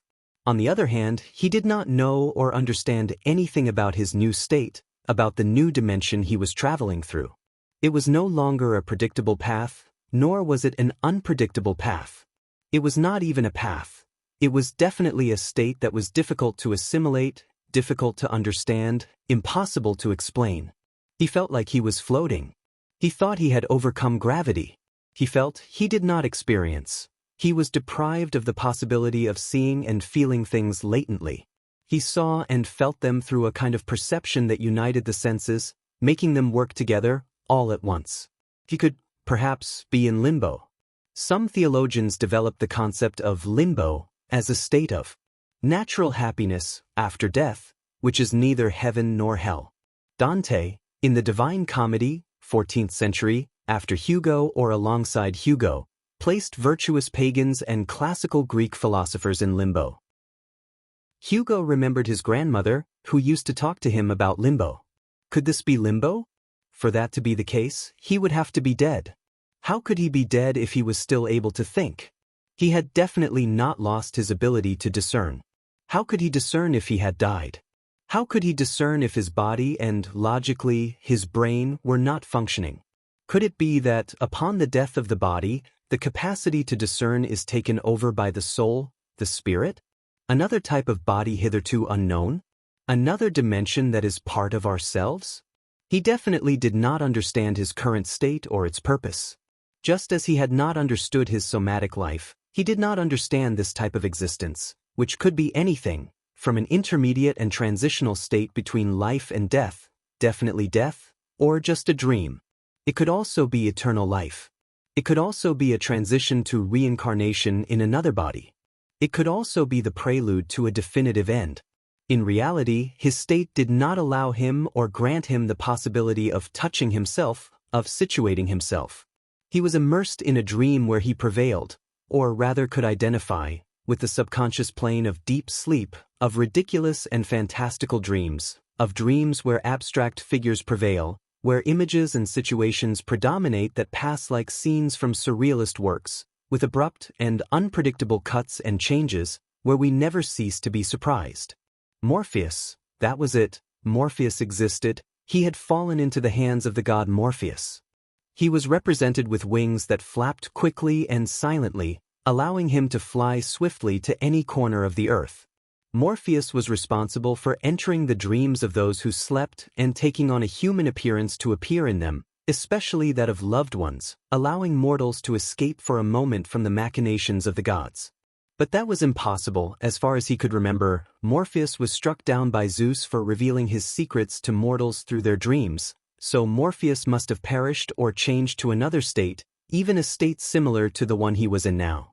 Hugo began to be invaded by images, smells, tastes, sensations, feelings. He saw that he was in the dirt yard of his house, or rather his parents' house. His brother was playing on top of a familiar tree. His dogs were resting peacefully in the sun on the ground. He could hear his mother talking loudly inside the house. Everything was familiar, even the stick, carved by himself, which he held in his hand and with which he drew strange faces in the dirt. Once again he was alive, once again he was small, once again he was a child, once again he was starting out on his journey. Categorically not. He perceived what he felt as extremely close and his own, but he did not have the possibility of being himself again. He could not share the scene as he was very well represented by himself. His state of memories and consciousness had always gone back to when he was about 8 years old, when he was already participating in the world, which coincided perfectly with what he was seeing. Could it be that he was still alive and dreaming, or that he had transcended to a state where, for some reason and having finished his journey, he had to travel it again, or rather see it again? Perhaps this type of transcendence served him to ponder and mature more deeply about life, his life, and with this, reach another state with greater existential preparation, thinking that existence was just beginning. Perhaps he was falling asleep for a new awakening. Images, thoughts, and sensations paraded wildly and chaotically through Hugo's mind. Of course, one could not say, through Hugo's mind, since his state of mind was completely unknown. Unlike before, Hugo was immersed in a deep and almost impenetrable tranquility, reaching a sense of peace without yet consolidating it. Regardless of how interesting and novel his current state was, the unfortunate thing was that he did not know what to expect. If he had been able to recognize a state that transcended the approach of the epilogue of his material life, he would definitely have devoted himself to enjoying it and preparing for the otherwise uncertain circumstances that would eventually unfold. His preparation, in all instances and circumstances, should be closely linked to his inner peace. Being at peace and aware of his inability to change his inevitable destiny, he could better to the state that befell him, including no state at all. Hugo was definitely living a long dream, a dream as deep and oversized as dreams simply are. He dreamed while rambling, he dreamed while moving from one moment to another, from a past experience to an experience with hints of the future. Despite being unable to manage his current state, something that was not unfamiliar to him, since he had never been able to manage any state in his life, he longed to know what to expect, something also common in his mundane existence. What the heck, let's go for it. I'm going to let myself go. I'm going to enjoy this, even though I don't know what it is or where it's taking me, but it gives me a strange kind of peace that I've never had before. The moment is pleasant, so I'm in no hurry to change my state. I could even stay like this forever without suffering any anguish. The unfortunate thing is that I don't know what forever is, what the true and pragmatic dimension of a being that is forever in a certain state is. Many times, standing still, looking without seeing, and in a state that I assumed to be clear and awake, I did not know how to capture or enjoy the moment. Now that I have no idea if I am dreaming, or even if I am really in a dream, I will let myself go even more, thus achieving a kind of freedom that I never achieved in my other states that were supposed to be conscious. I never gained anything by trying to understand a supposedly obvious and common state. Even less so today will I be able to understand a nebulous and stormy state, similar to my dreams, which, incidentally, I never mastered. This state became increasingly interesting because of the unexpectedness of its outcome. Precisely because it was so unpredictable and I didn't feel that anything was at stake, I didn't care much about what followed. I had definitely lost my fear of the unknown, perhaps precisely because of the dimension of unattainability that I perceived and reflected in my current state, which was unknown and uncertain. There was no one else. I had nothing to pretend, nothing to explain, nothing to prove, nothing to understand about others. I was alone with myself. But unlike other similar moments in the course of my life, today I was facing this reality free from external influences, on a plane that was completely unknown, yet curiously familiar at the same time.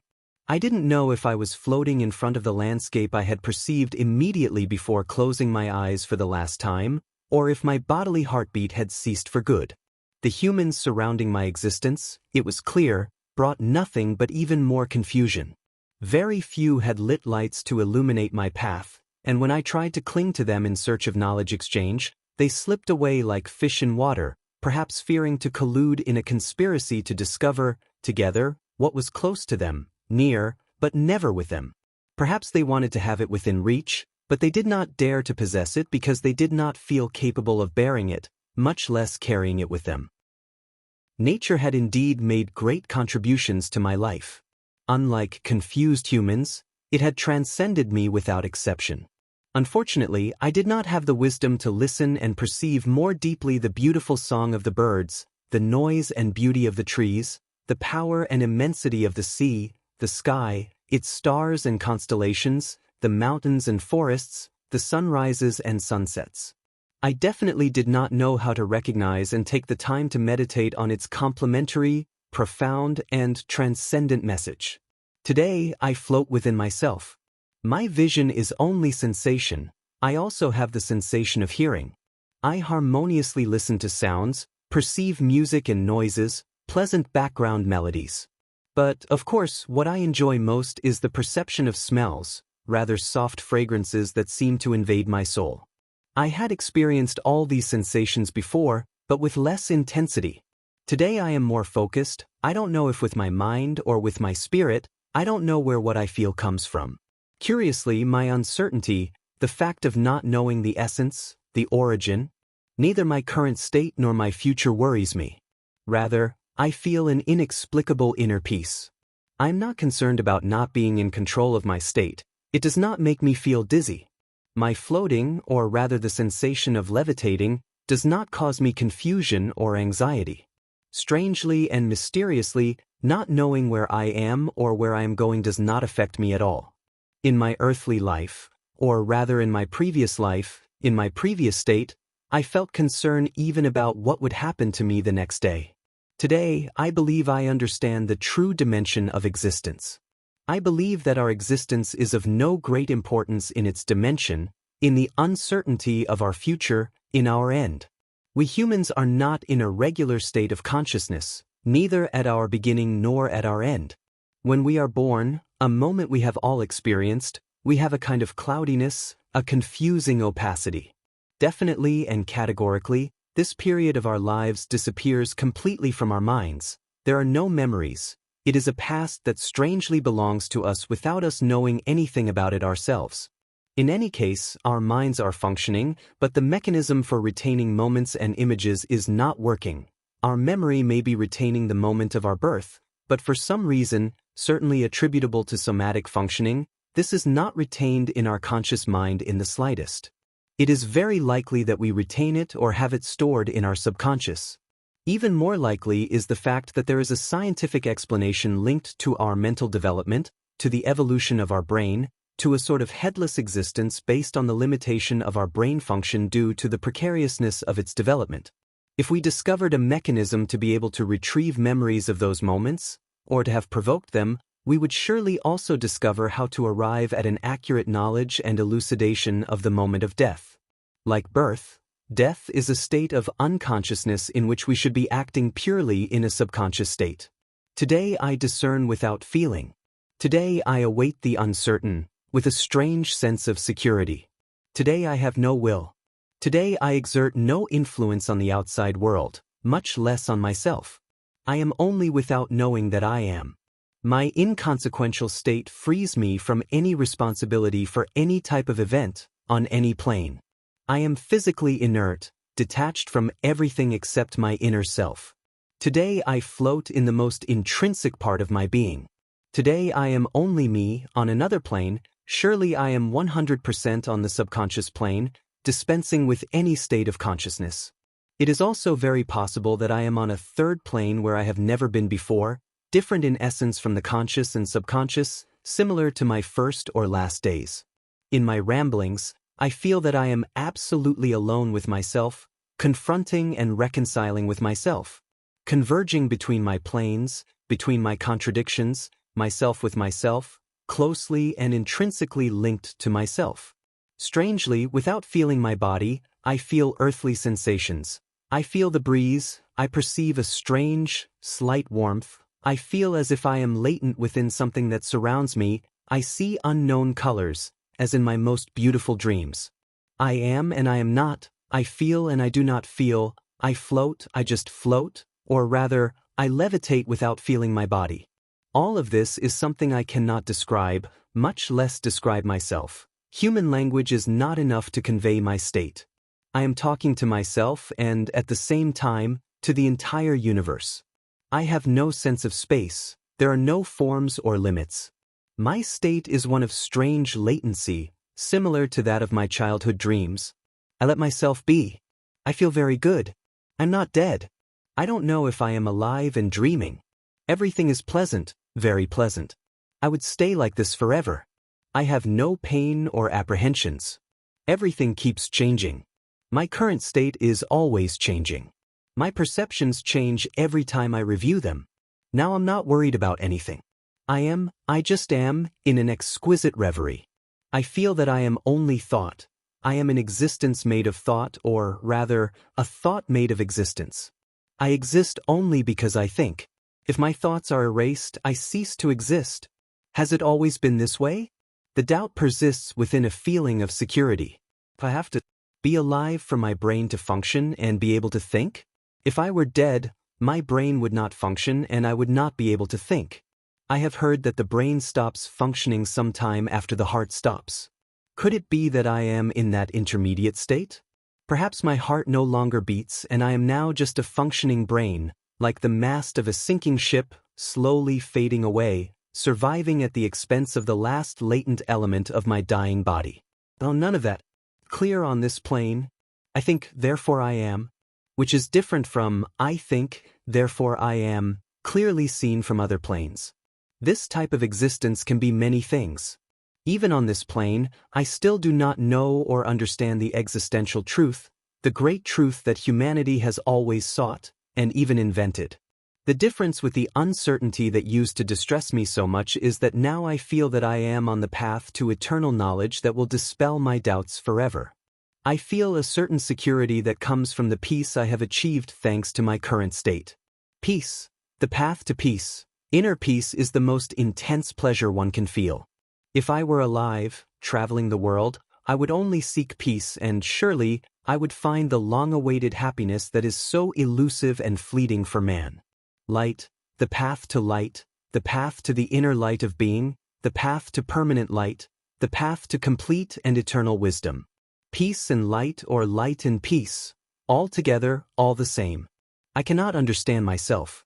I do not understand myself alive. I do not understand myself dead. I do not understand myself floating. I do not understand myself perched. I do not understand myself dreaming. I do not understand myself awake. I do not understand myself past. I do not understand myself present. I do not know if living or existing is the same thing. I do not understand myself, nor do I understand the universe, including men. There is no doubt. Somehow I am invaded by light, I am rising, I am traveling within myself and at the same time, in the universe. I feel a strange incorporeal latency. I fade away and I am constituted. I feel many things at once. I cannot pragmatically define what I feel, I cannot describe it. I am alone in contact with myself. I travel and remain, all at once. I am in something completely unknown, something I have never felt before. I know that my body is resting in a chair, and I know that I am, in some way, still connected to it. I tend to separate my true self from my body. I had never perceived parallel planes between myself and myself, between Hugo and Hugo. It is a strange sensation to mirror oneself, to see oneself on different planes, to look at one's other self as one would look at a stranger, as one would look at someone who is only different because they are on a different plane. Matter and antimatter, light and darkness, permanence and finitude, unlimited existence and limited permanence, a beginning with an end and an extended and eternal beginning, life in the greatest of opacities. Dreams allow us to live circumstantially and sporadically on other planes. They allow us to live abstract realities intrinsically linked to conscious wandering. Dreams act without predictable behaviors, they act with a kind of independence, they act clearly influenced by our experiences in the waking state.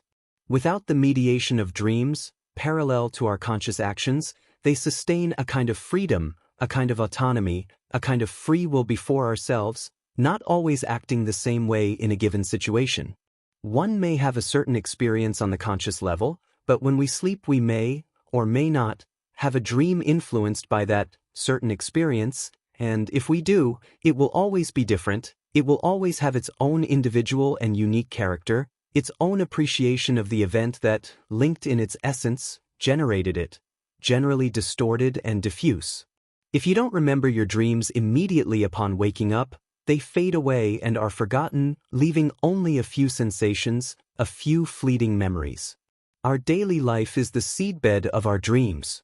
The experiences we have throughout the day are often the source of the dream images we generate while we sleep.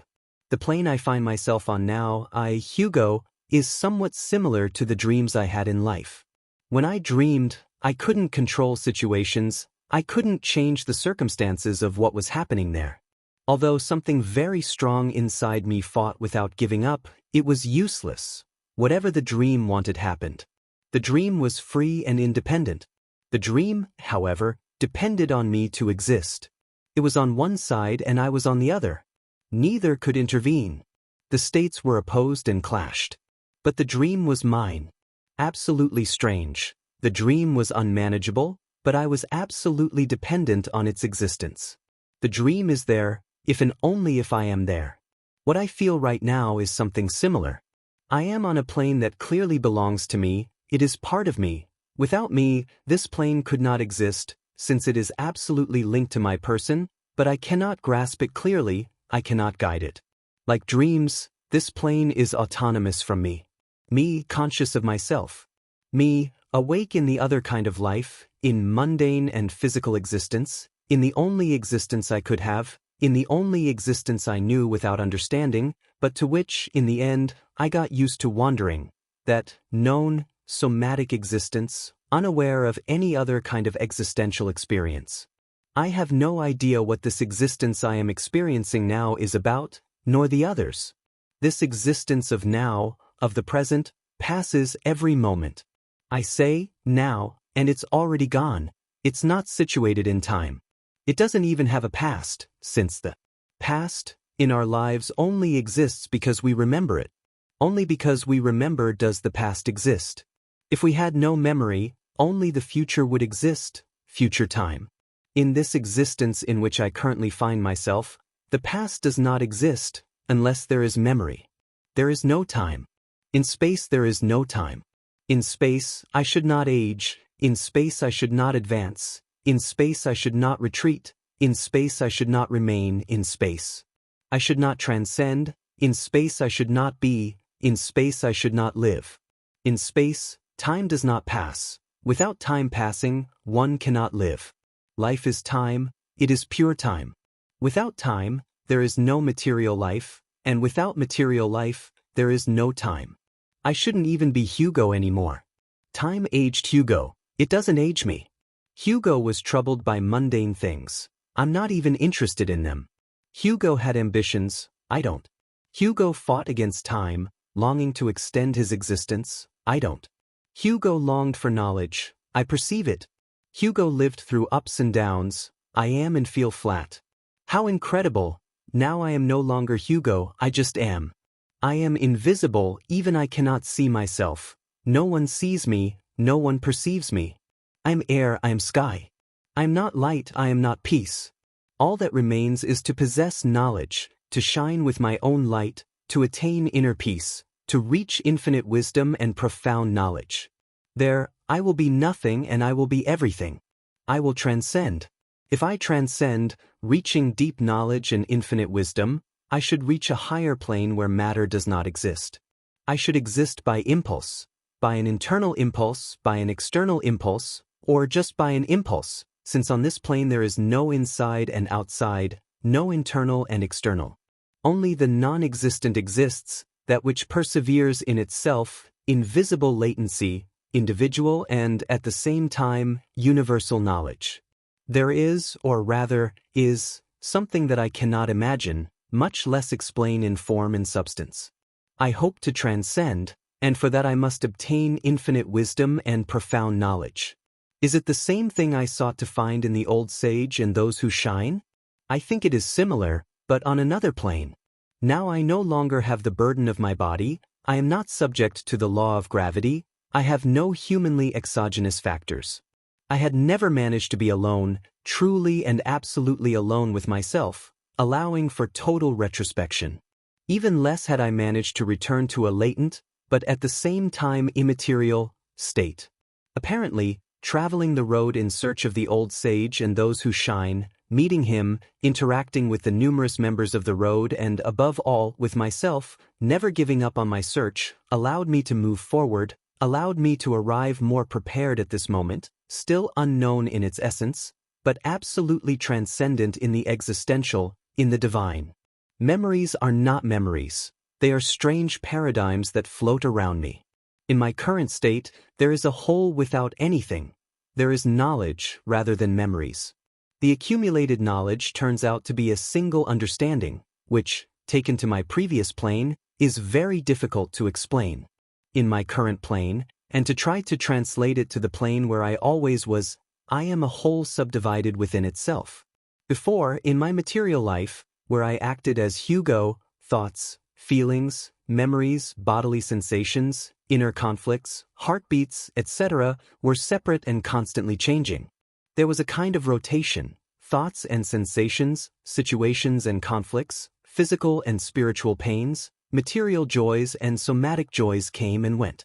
All this in what we called life, in what we called existence, childish latency. Today there is no today. There is no time and no body. There is no taste and no soul. There is nothing and there is everything.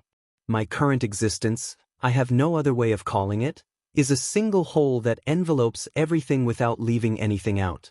It is space without dimension or time. It is a deep and eternal levitation. On this plane, I have realized that all creatures are immortal except man. Other creatures are unaware of death, and by not taking it into account, they become immortal. They do not perish by assuming they will cease to exist, but neither do they exist by not meditating on their passing, their living. The terrible, the incomprehensible thing is to know oneself to be immortal. Without the above, that absolute conviction is extremely rare, since man always has doubts within himself.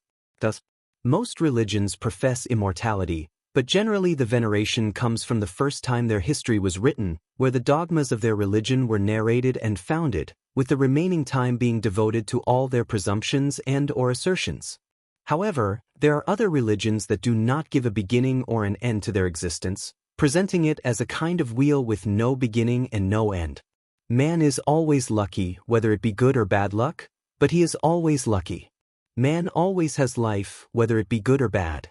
He always has life and foundations on which to build, whether they be poor or superior, with greater or lesser arguments. He always has something to say. He will always justify his journey. I, Hugo, am willing to equate myself with all lives, with all existences, and be just a product of a heterogeneous existential average. This will be as wrong as adopting a firm position, a philosophical or religious current. The most important thing is that I recognize that I know nothing of all that I would need to know in order to say anything. When the end approaches, there are no images left in my memory, only floating words. It is not surprising that time has confused the images and words that once represented me with those that were symbols. I have been Hugo. Soon, I will be nobody, like Ulysses. Soon, I will be everyone. I will be forever dead. Chapter 2. The Awakening, the Third Encounter. Hugo felt his body. He felt someone shaking him roughly, so roughly that he almost fell out of his chair. Looking up, his eyes still unaccustomed to the light, and even less so to the great glow emitted by the old sage, Hugo saw his silhouette. Blurred and yet unmistakable. It was without a doubt the old sage. It was the third encounter, the third opportunity. Earlier, when he had met the old man, he had spoken, he had asked vaguely about his search. His language, limited by the lack of adequate terms to elaborate on these topics, did not allow him to get where he wanted to go, did not allow him to express himself adequately to make himself understood on the level he wanted to communicate with the sage. Now he must not miss the opportunity, and accepting that he did not have the right words to express his concerns, he simply fell, and, subjugated, looked the old man directly in the eyes. His expression was worth 1,000 words. At last, the old man could understand him. "Hugo," said the old man, "you are already recognizing your path. You have already found yourself. Every member of the path was you. What they expressed to you were conflicting versions that you had within you. The first path you traveled also contributed its share. The dream, different and deep, produced by the fatigue of the journey, showed you other planes unknown to you and which, in time, you will assimilate. Altogether, you're now. I told you before to look within yourself, he continued. Within you are all the planes of existence. There is self-determination to achieve transcendence. There is wisdom, there is light, there is everything you seek or have sought outside. Behind the old sage, volatile, vaporous silhouettes began to emerge. They were the characters from the journey, floating around him. They moved in a strange but necessary order. The woman from the stream appeared, bathing and singing, representing happiness. Narciso appeared, the dog who was his own master. The local appeared, a gentleman who, with very few words, had pointed out a haven along the way. Immediately behind came the innkeeper, the cartwright, who symbolized tranquility, the fisherman, who represented nature, the old man of the illuminated aura, representing Christmas and the magical moments that everyone experiences in their lives. Next came the woodcutter, representing the search for oneself, curiously accompanied by the elderly couple. He represented illness, she, sadness and conformity. Far behind, distant and isolated, came Mrs. Soledad. Far away from her appeared the unmistakable silhouette of the minstrel, a singer of medieval ballads, who undoubtedly represented the hope that attributed value to beauty. Close behind her came the shepherd, who had strayed from his sheep, who appeared in Hugo's life representing the idea that there are no models for how to live, and the hermit, who represented nonconformity and, at the same time, contempt for the values upheld by his fellow humans. The wise old man looked intently at Hugo and said, "Listen, everyone has something to say to you. You have to listen to yourself, listening to the characters along the way. They are you and knowledge, all added together and blended. They will not engage in dialogue with you. It is constructive for you to meditate. At this stage, it is not productive to talk to yourself about what you have not assimilated. They have compiled past, present, and future knowledge. They have asked me, and given me, the difficult mission of transmitting their thoughts, along with mine, in a succinct and compact form. The best way I have found to do this, to summarize knowledge for you, is by trying to reach you through short phrases that aim to convey a great deal. On the other hand, you must open yourself up as widely as possible to receive and store everything in the most intrinsic part of your being. This will serve you well and will be essential for what is to come. You must be prepared for the last but first journey, for the beginning of the end. You must know how to recognize the path to ultimate transcendence. The dream plane from which I awakened you is very similar to this journey, so it will be familiar to you. You always sought wisdom in others. You sought out the wise old man, you sought out those who shine. Well, now you have the reward that life gives to those who strive to transcend, to those who do not give up, to those who are not satisfied with banalities, to those who, being just another one of the fools, are not satisfied, do not judge others, but at the same time do not cease to seek their essence, do not cease to seek an existential explanation to hold on to. Listen carefully. The first to address him was the woman from the stream, who blurted out, "What really matters is not the years you have lived, but the life you gave to those years." Then the wayward shepherd addressed him. "The problem with you is that you devoted yourself to existing instead of devoting yourself to living. Life is not the same as existence, even though you have to exist in order to live." Then Narciso the dog, with his unmistakable deep gaze, in a kind of telepathic communication, without stopping wagging his tail, conveyed his thoughts to him. "The worst people are not those who tried to hurt you, but those who sat and watched while they did it." Mrs. Soledad said to him, "If you want to know what happened to your existence, what became of your life, the answer is simple. Your life is what happened to you while you were trying to plan it." The hermit told him, "If you want to know what your life was made for, the answer is, your life was not made for you to understand it. Your life was made simply and solely for you to live it." The local said to him, "The problem with you is that you devoted yourself to existing instead of devoting yourself to living. In the end, you did neither." The innkeeper gave him his opinion. "You wanted to find the meaning of the miracle of life and did not bother to appreciate it. You worried about how to live and neglected why to live. Life is past, present, and future. Death has no time, And the curious thing is that it turns out to be part of life. The minstrel, you were so concerned with everything in life that you ended up neglecting life itself, your own existence. It is clear that we know of nothing similar to life, so we have no point of comparison. You should not have wasted your time looking for comparisons. The Cartwright, if you had lived more consciously and been more concerned with your inner self, you could have lived more relaxed on the outside.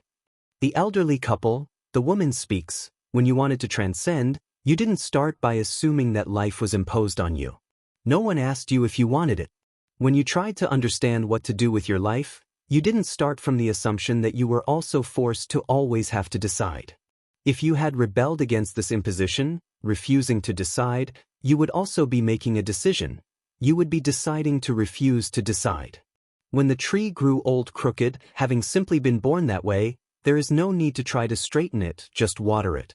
The fisherman said to him, "You always tried to understand the big things in life, and you didn't realize that life is made up of small things. Life is made up of all colors, including black and white."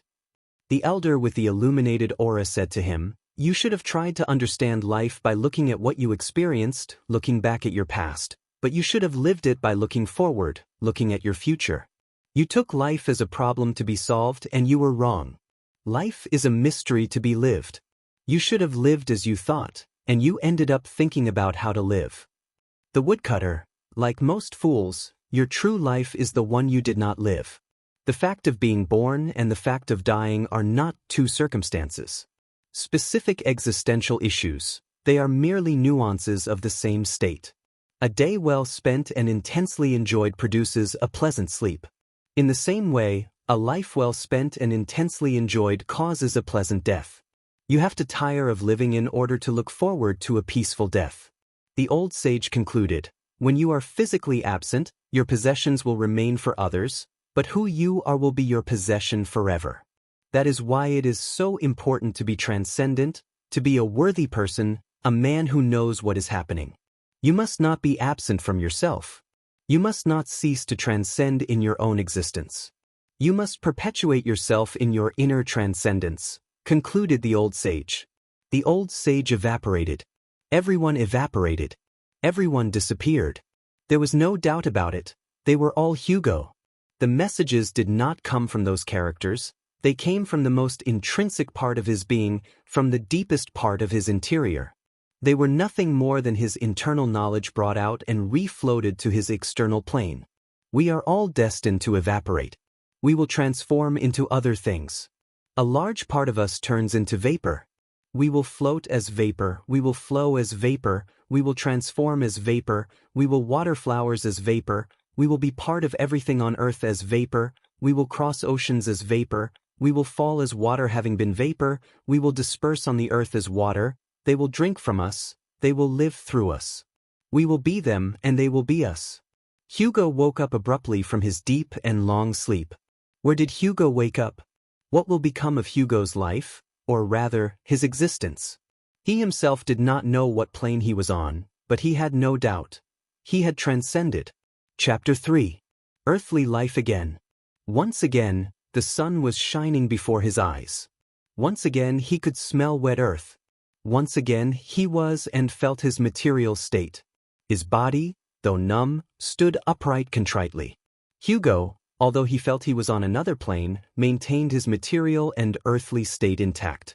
He was in his cabin, although it seemed to him that he was still dreaming, transcending, or floating. It was a sunny day.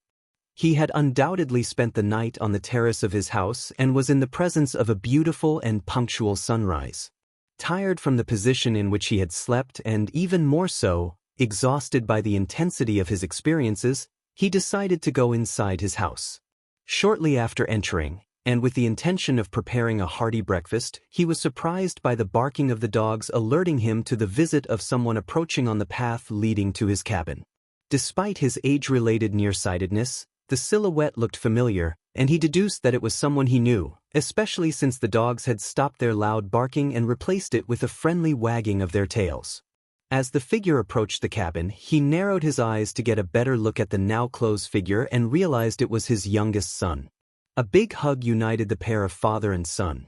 Both shed tears of emotion and joy at knowing they were alive, face to face, just like in the old days. Although it is true that they had been apart for a long time, they always remembered each other and, logically, maintained the deep love that had bound them together forever. Hugo could not stop looking at and admiring his beloved son Luis. Without a doubt, he was very similar to his mother, whom Hugo still remembered and missed. Continuing with his son on his own path. Then, without explanation, the satirical image of Clementina appears. This woman had nothing to do. In this scene, she had nothing to do with his son, she only had to do with his mind. She was a strange product of a twisted search, a kind of symbol of Hugo's long existential quest. Without a doubt, Clementina, with her bony torso and her elongated, flaccid figure, was the most profound thing that had ever happened to Hugo in terms of experience. She had all the attributes that an idealist looks for in a woman, and at the same time she lacked all the beauty that a worldly man expects from a muse. This woman was not attractive at all, she was ugly. Only Hugo, for some inexplicable reason, was attracted to the wisdom of this bony being. Her strange smile, her unknown origin, the warmth of her aura, captivated Hugo. Only Hugo. No one else, for she was an apparition, an esoteric ghost, a symbol of what humans lack. He daydreamed about her. Ever since he saw her or sensed her, he thought about her constantly. He wanted to dance, holding her bony hand. He wanted to whisper his thoughts into her distant ears. He wanted to hold her gaunt, cold body close to his. Love had definitely taken hold of Hugo's heart once again. Without a doubt, it was a different kind of love. An abstract love. A love based on and inspired by surrealism, based on an abstract figure, in body and soul. He expected a lot from her. He expected the great compliment to what he had experienced. He expected the great and crackling existential surprise. He expected Clementina to be the definitive being in his life, to provide him with and bring about the great epitaph. How important an epitaph can be for a living person. How insignificant an epitaph can be for a dead person. On the other hand, Clementina expected nothing from this old man with peasant overtones. However, something attracted her to him, perhaps his clear eyes, which expressed eternal sorrow or constant wisdom. Perhaps there was no one better, perhaps there was no one else on that plane. Without a doubt, Hugo was not an ordinary person. Hugo was, by profession, an incandescent madman. He was clear that, at least by being pigeonholed among the select group of madmen, hopefully incandescent ones, he would have the opportunity not to belong to the large group of normal people who not only had and maintained absurd and baseless behaviors, but also walked through life with self-confidence, irreverence, and senselessness. It was a new love. Rather, it was a new kind of love. It was the substitute for his lack, the illusion of the unknown, the truth of a great lie, the reason for the absurd, the fascination of the senseless. His very figure transgressed the everyday. His figure invaded areas that were unknown and unexplored to him. His figure took away all harmony. Hugo was completely attracted to and subjugated by this strange being, this unknown woman. He did not feel that he was betraying the love he had professed all his life to his wife, the mother of his children, his lifelong companion, now absent. It was not comparable. The feeling was diametrically different, but at the same time very powerful. He believed he found in this woman something that he lacked as a person, the complement to an unknown and absurd plane that he felt was absolutely essential to know and experience, with her, of course. For Hugo, this was the first day of the rest of his life, and he thought about what he would do differently if he were born again. He wouldn't worry about seeking the absolute truth. He wouldn't worry about making the most of his time. In fact, he would waste it on trivialities. He wouldn't commit to anything. He wouldn't undertake anything at all. He wouldn't raise any battle flags. Having an opinion on things, he would say he didn't have one, on any subject. He would listen to as little advice as life would allow him. He would wander instead of living. He would laugh as much as possible, even if he didn't feel like it. He would try not to get upset about stupidity. He would be in close contact with nature. He would worry more about the problems of animals and less about the problems of the poor. He would get up with less enthusiasm, since he would know in advance what his life would be like. He would emphasize his physical defects, if he had any. Whenever he could, he would dress up as anything and just make gestures, without uttering a single word for months. He would experience many different existential options. In 334 BC, Aristotle postulated that tragedy, through a series of circumstances that arouse pity or terror, is capable of elevating the soul and purifying it of its passions. Hugo was willing to live his own theater, to recount his own tragedy in order to elevate his soul in a process called catharsis, inner purification in the face of human misery, in this case, his own misery. The common thread of the tragic would be his struggle against his inexorable fate, which determined his finitude, and the conflict that arises between him, Hugo, power, passions, and God. Reflection is the path to immortality, lack of reflection is the path to death. He had heard and assimilated this from a great teacher. Hence his great effort to reflect and reflect. Long is the night for those who lie awake. Long is the road for those who travel weary. Long is life for the fool who neither knows nor seeks the truth. It was too late to experiment. It was, without a doubt, the end of time. His end of time as a human being. There was nothing left to do, nothing left to try. Enough of thinking and thinking. It was time to rest. Hugo will always be there. He will be there at sunset. He will live with the moon. He will cry with the rain. He will sing with the sun. Hugo is the eternal aspiration to know what is to come, to feel what is real, to know who we are, to touch the truth. Hugo is joy and sorrow, he is being and passing, he is the man with dreams, he is life, he is the sea. He is man's dreams, the senseless and the bold, the divine and the profound, the light and the fleeting. Small existence, poor man without peace, your latency does not matter. In time it will disappear.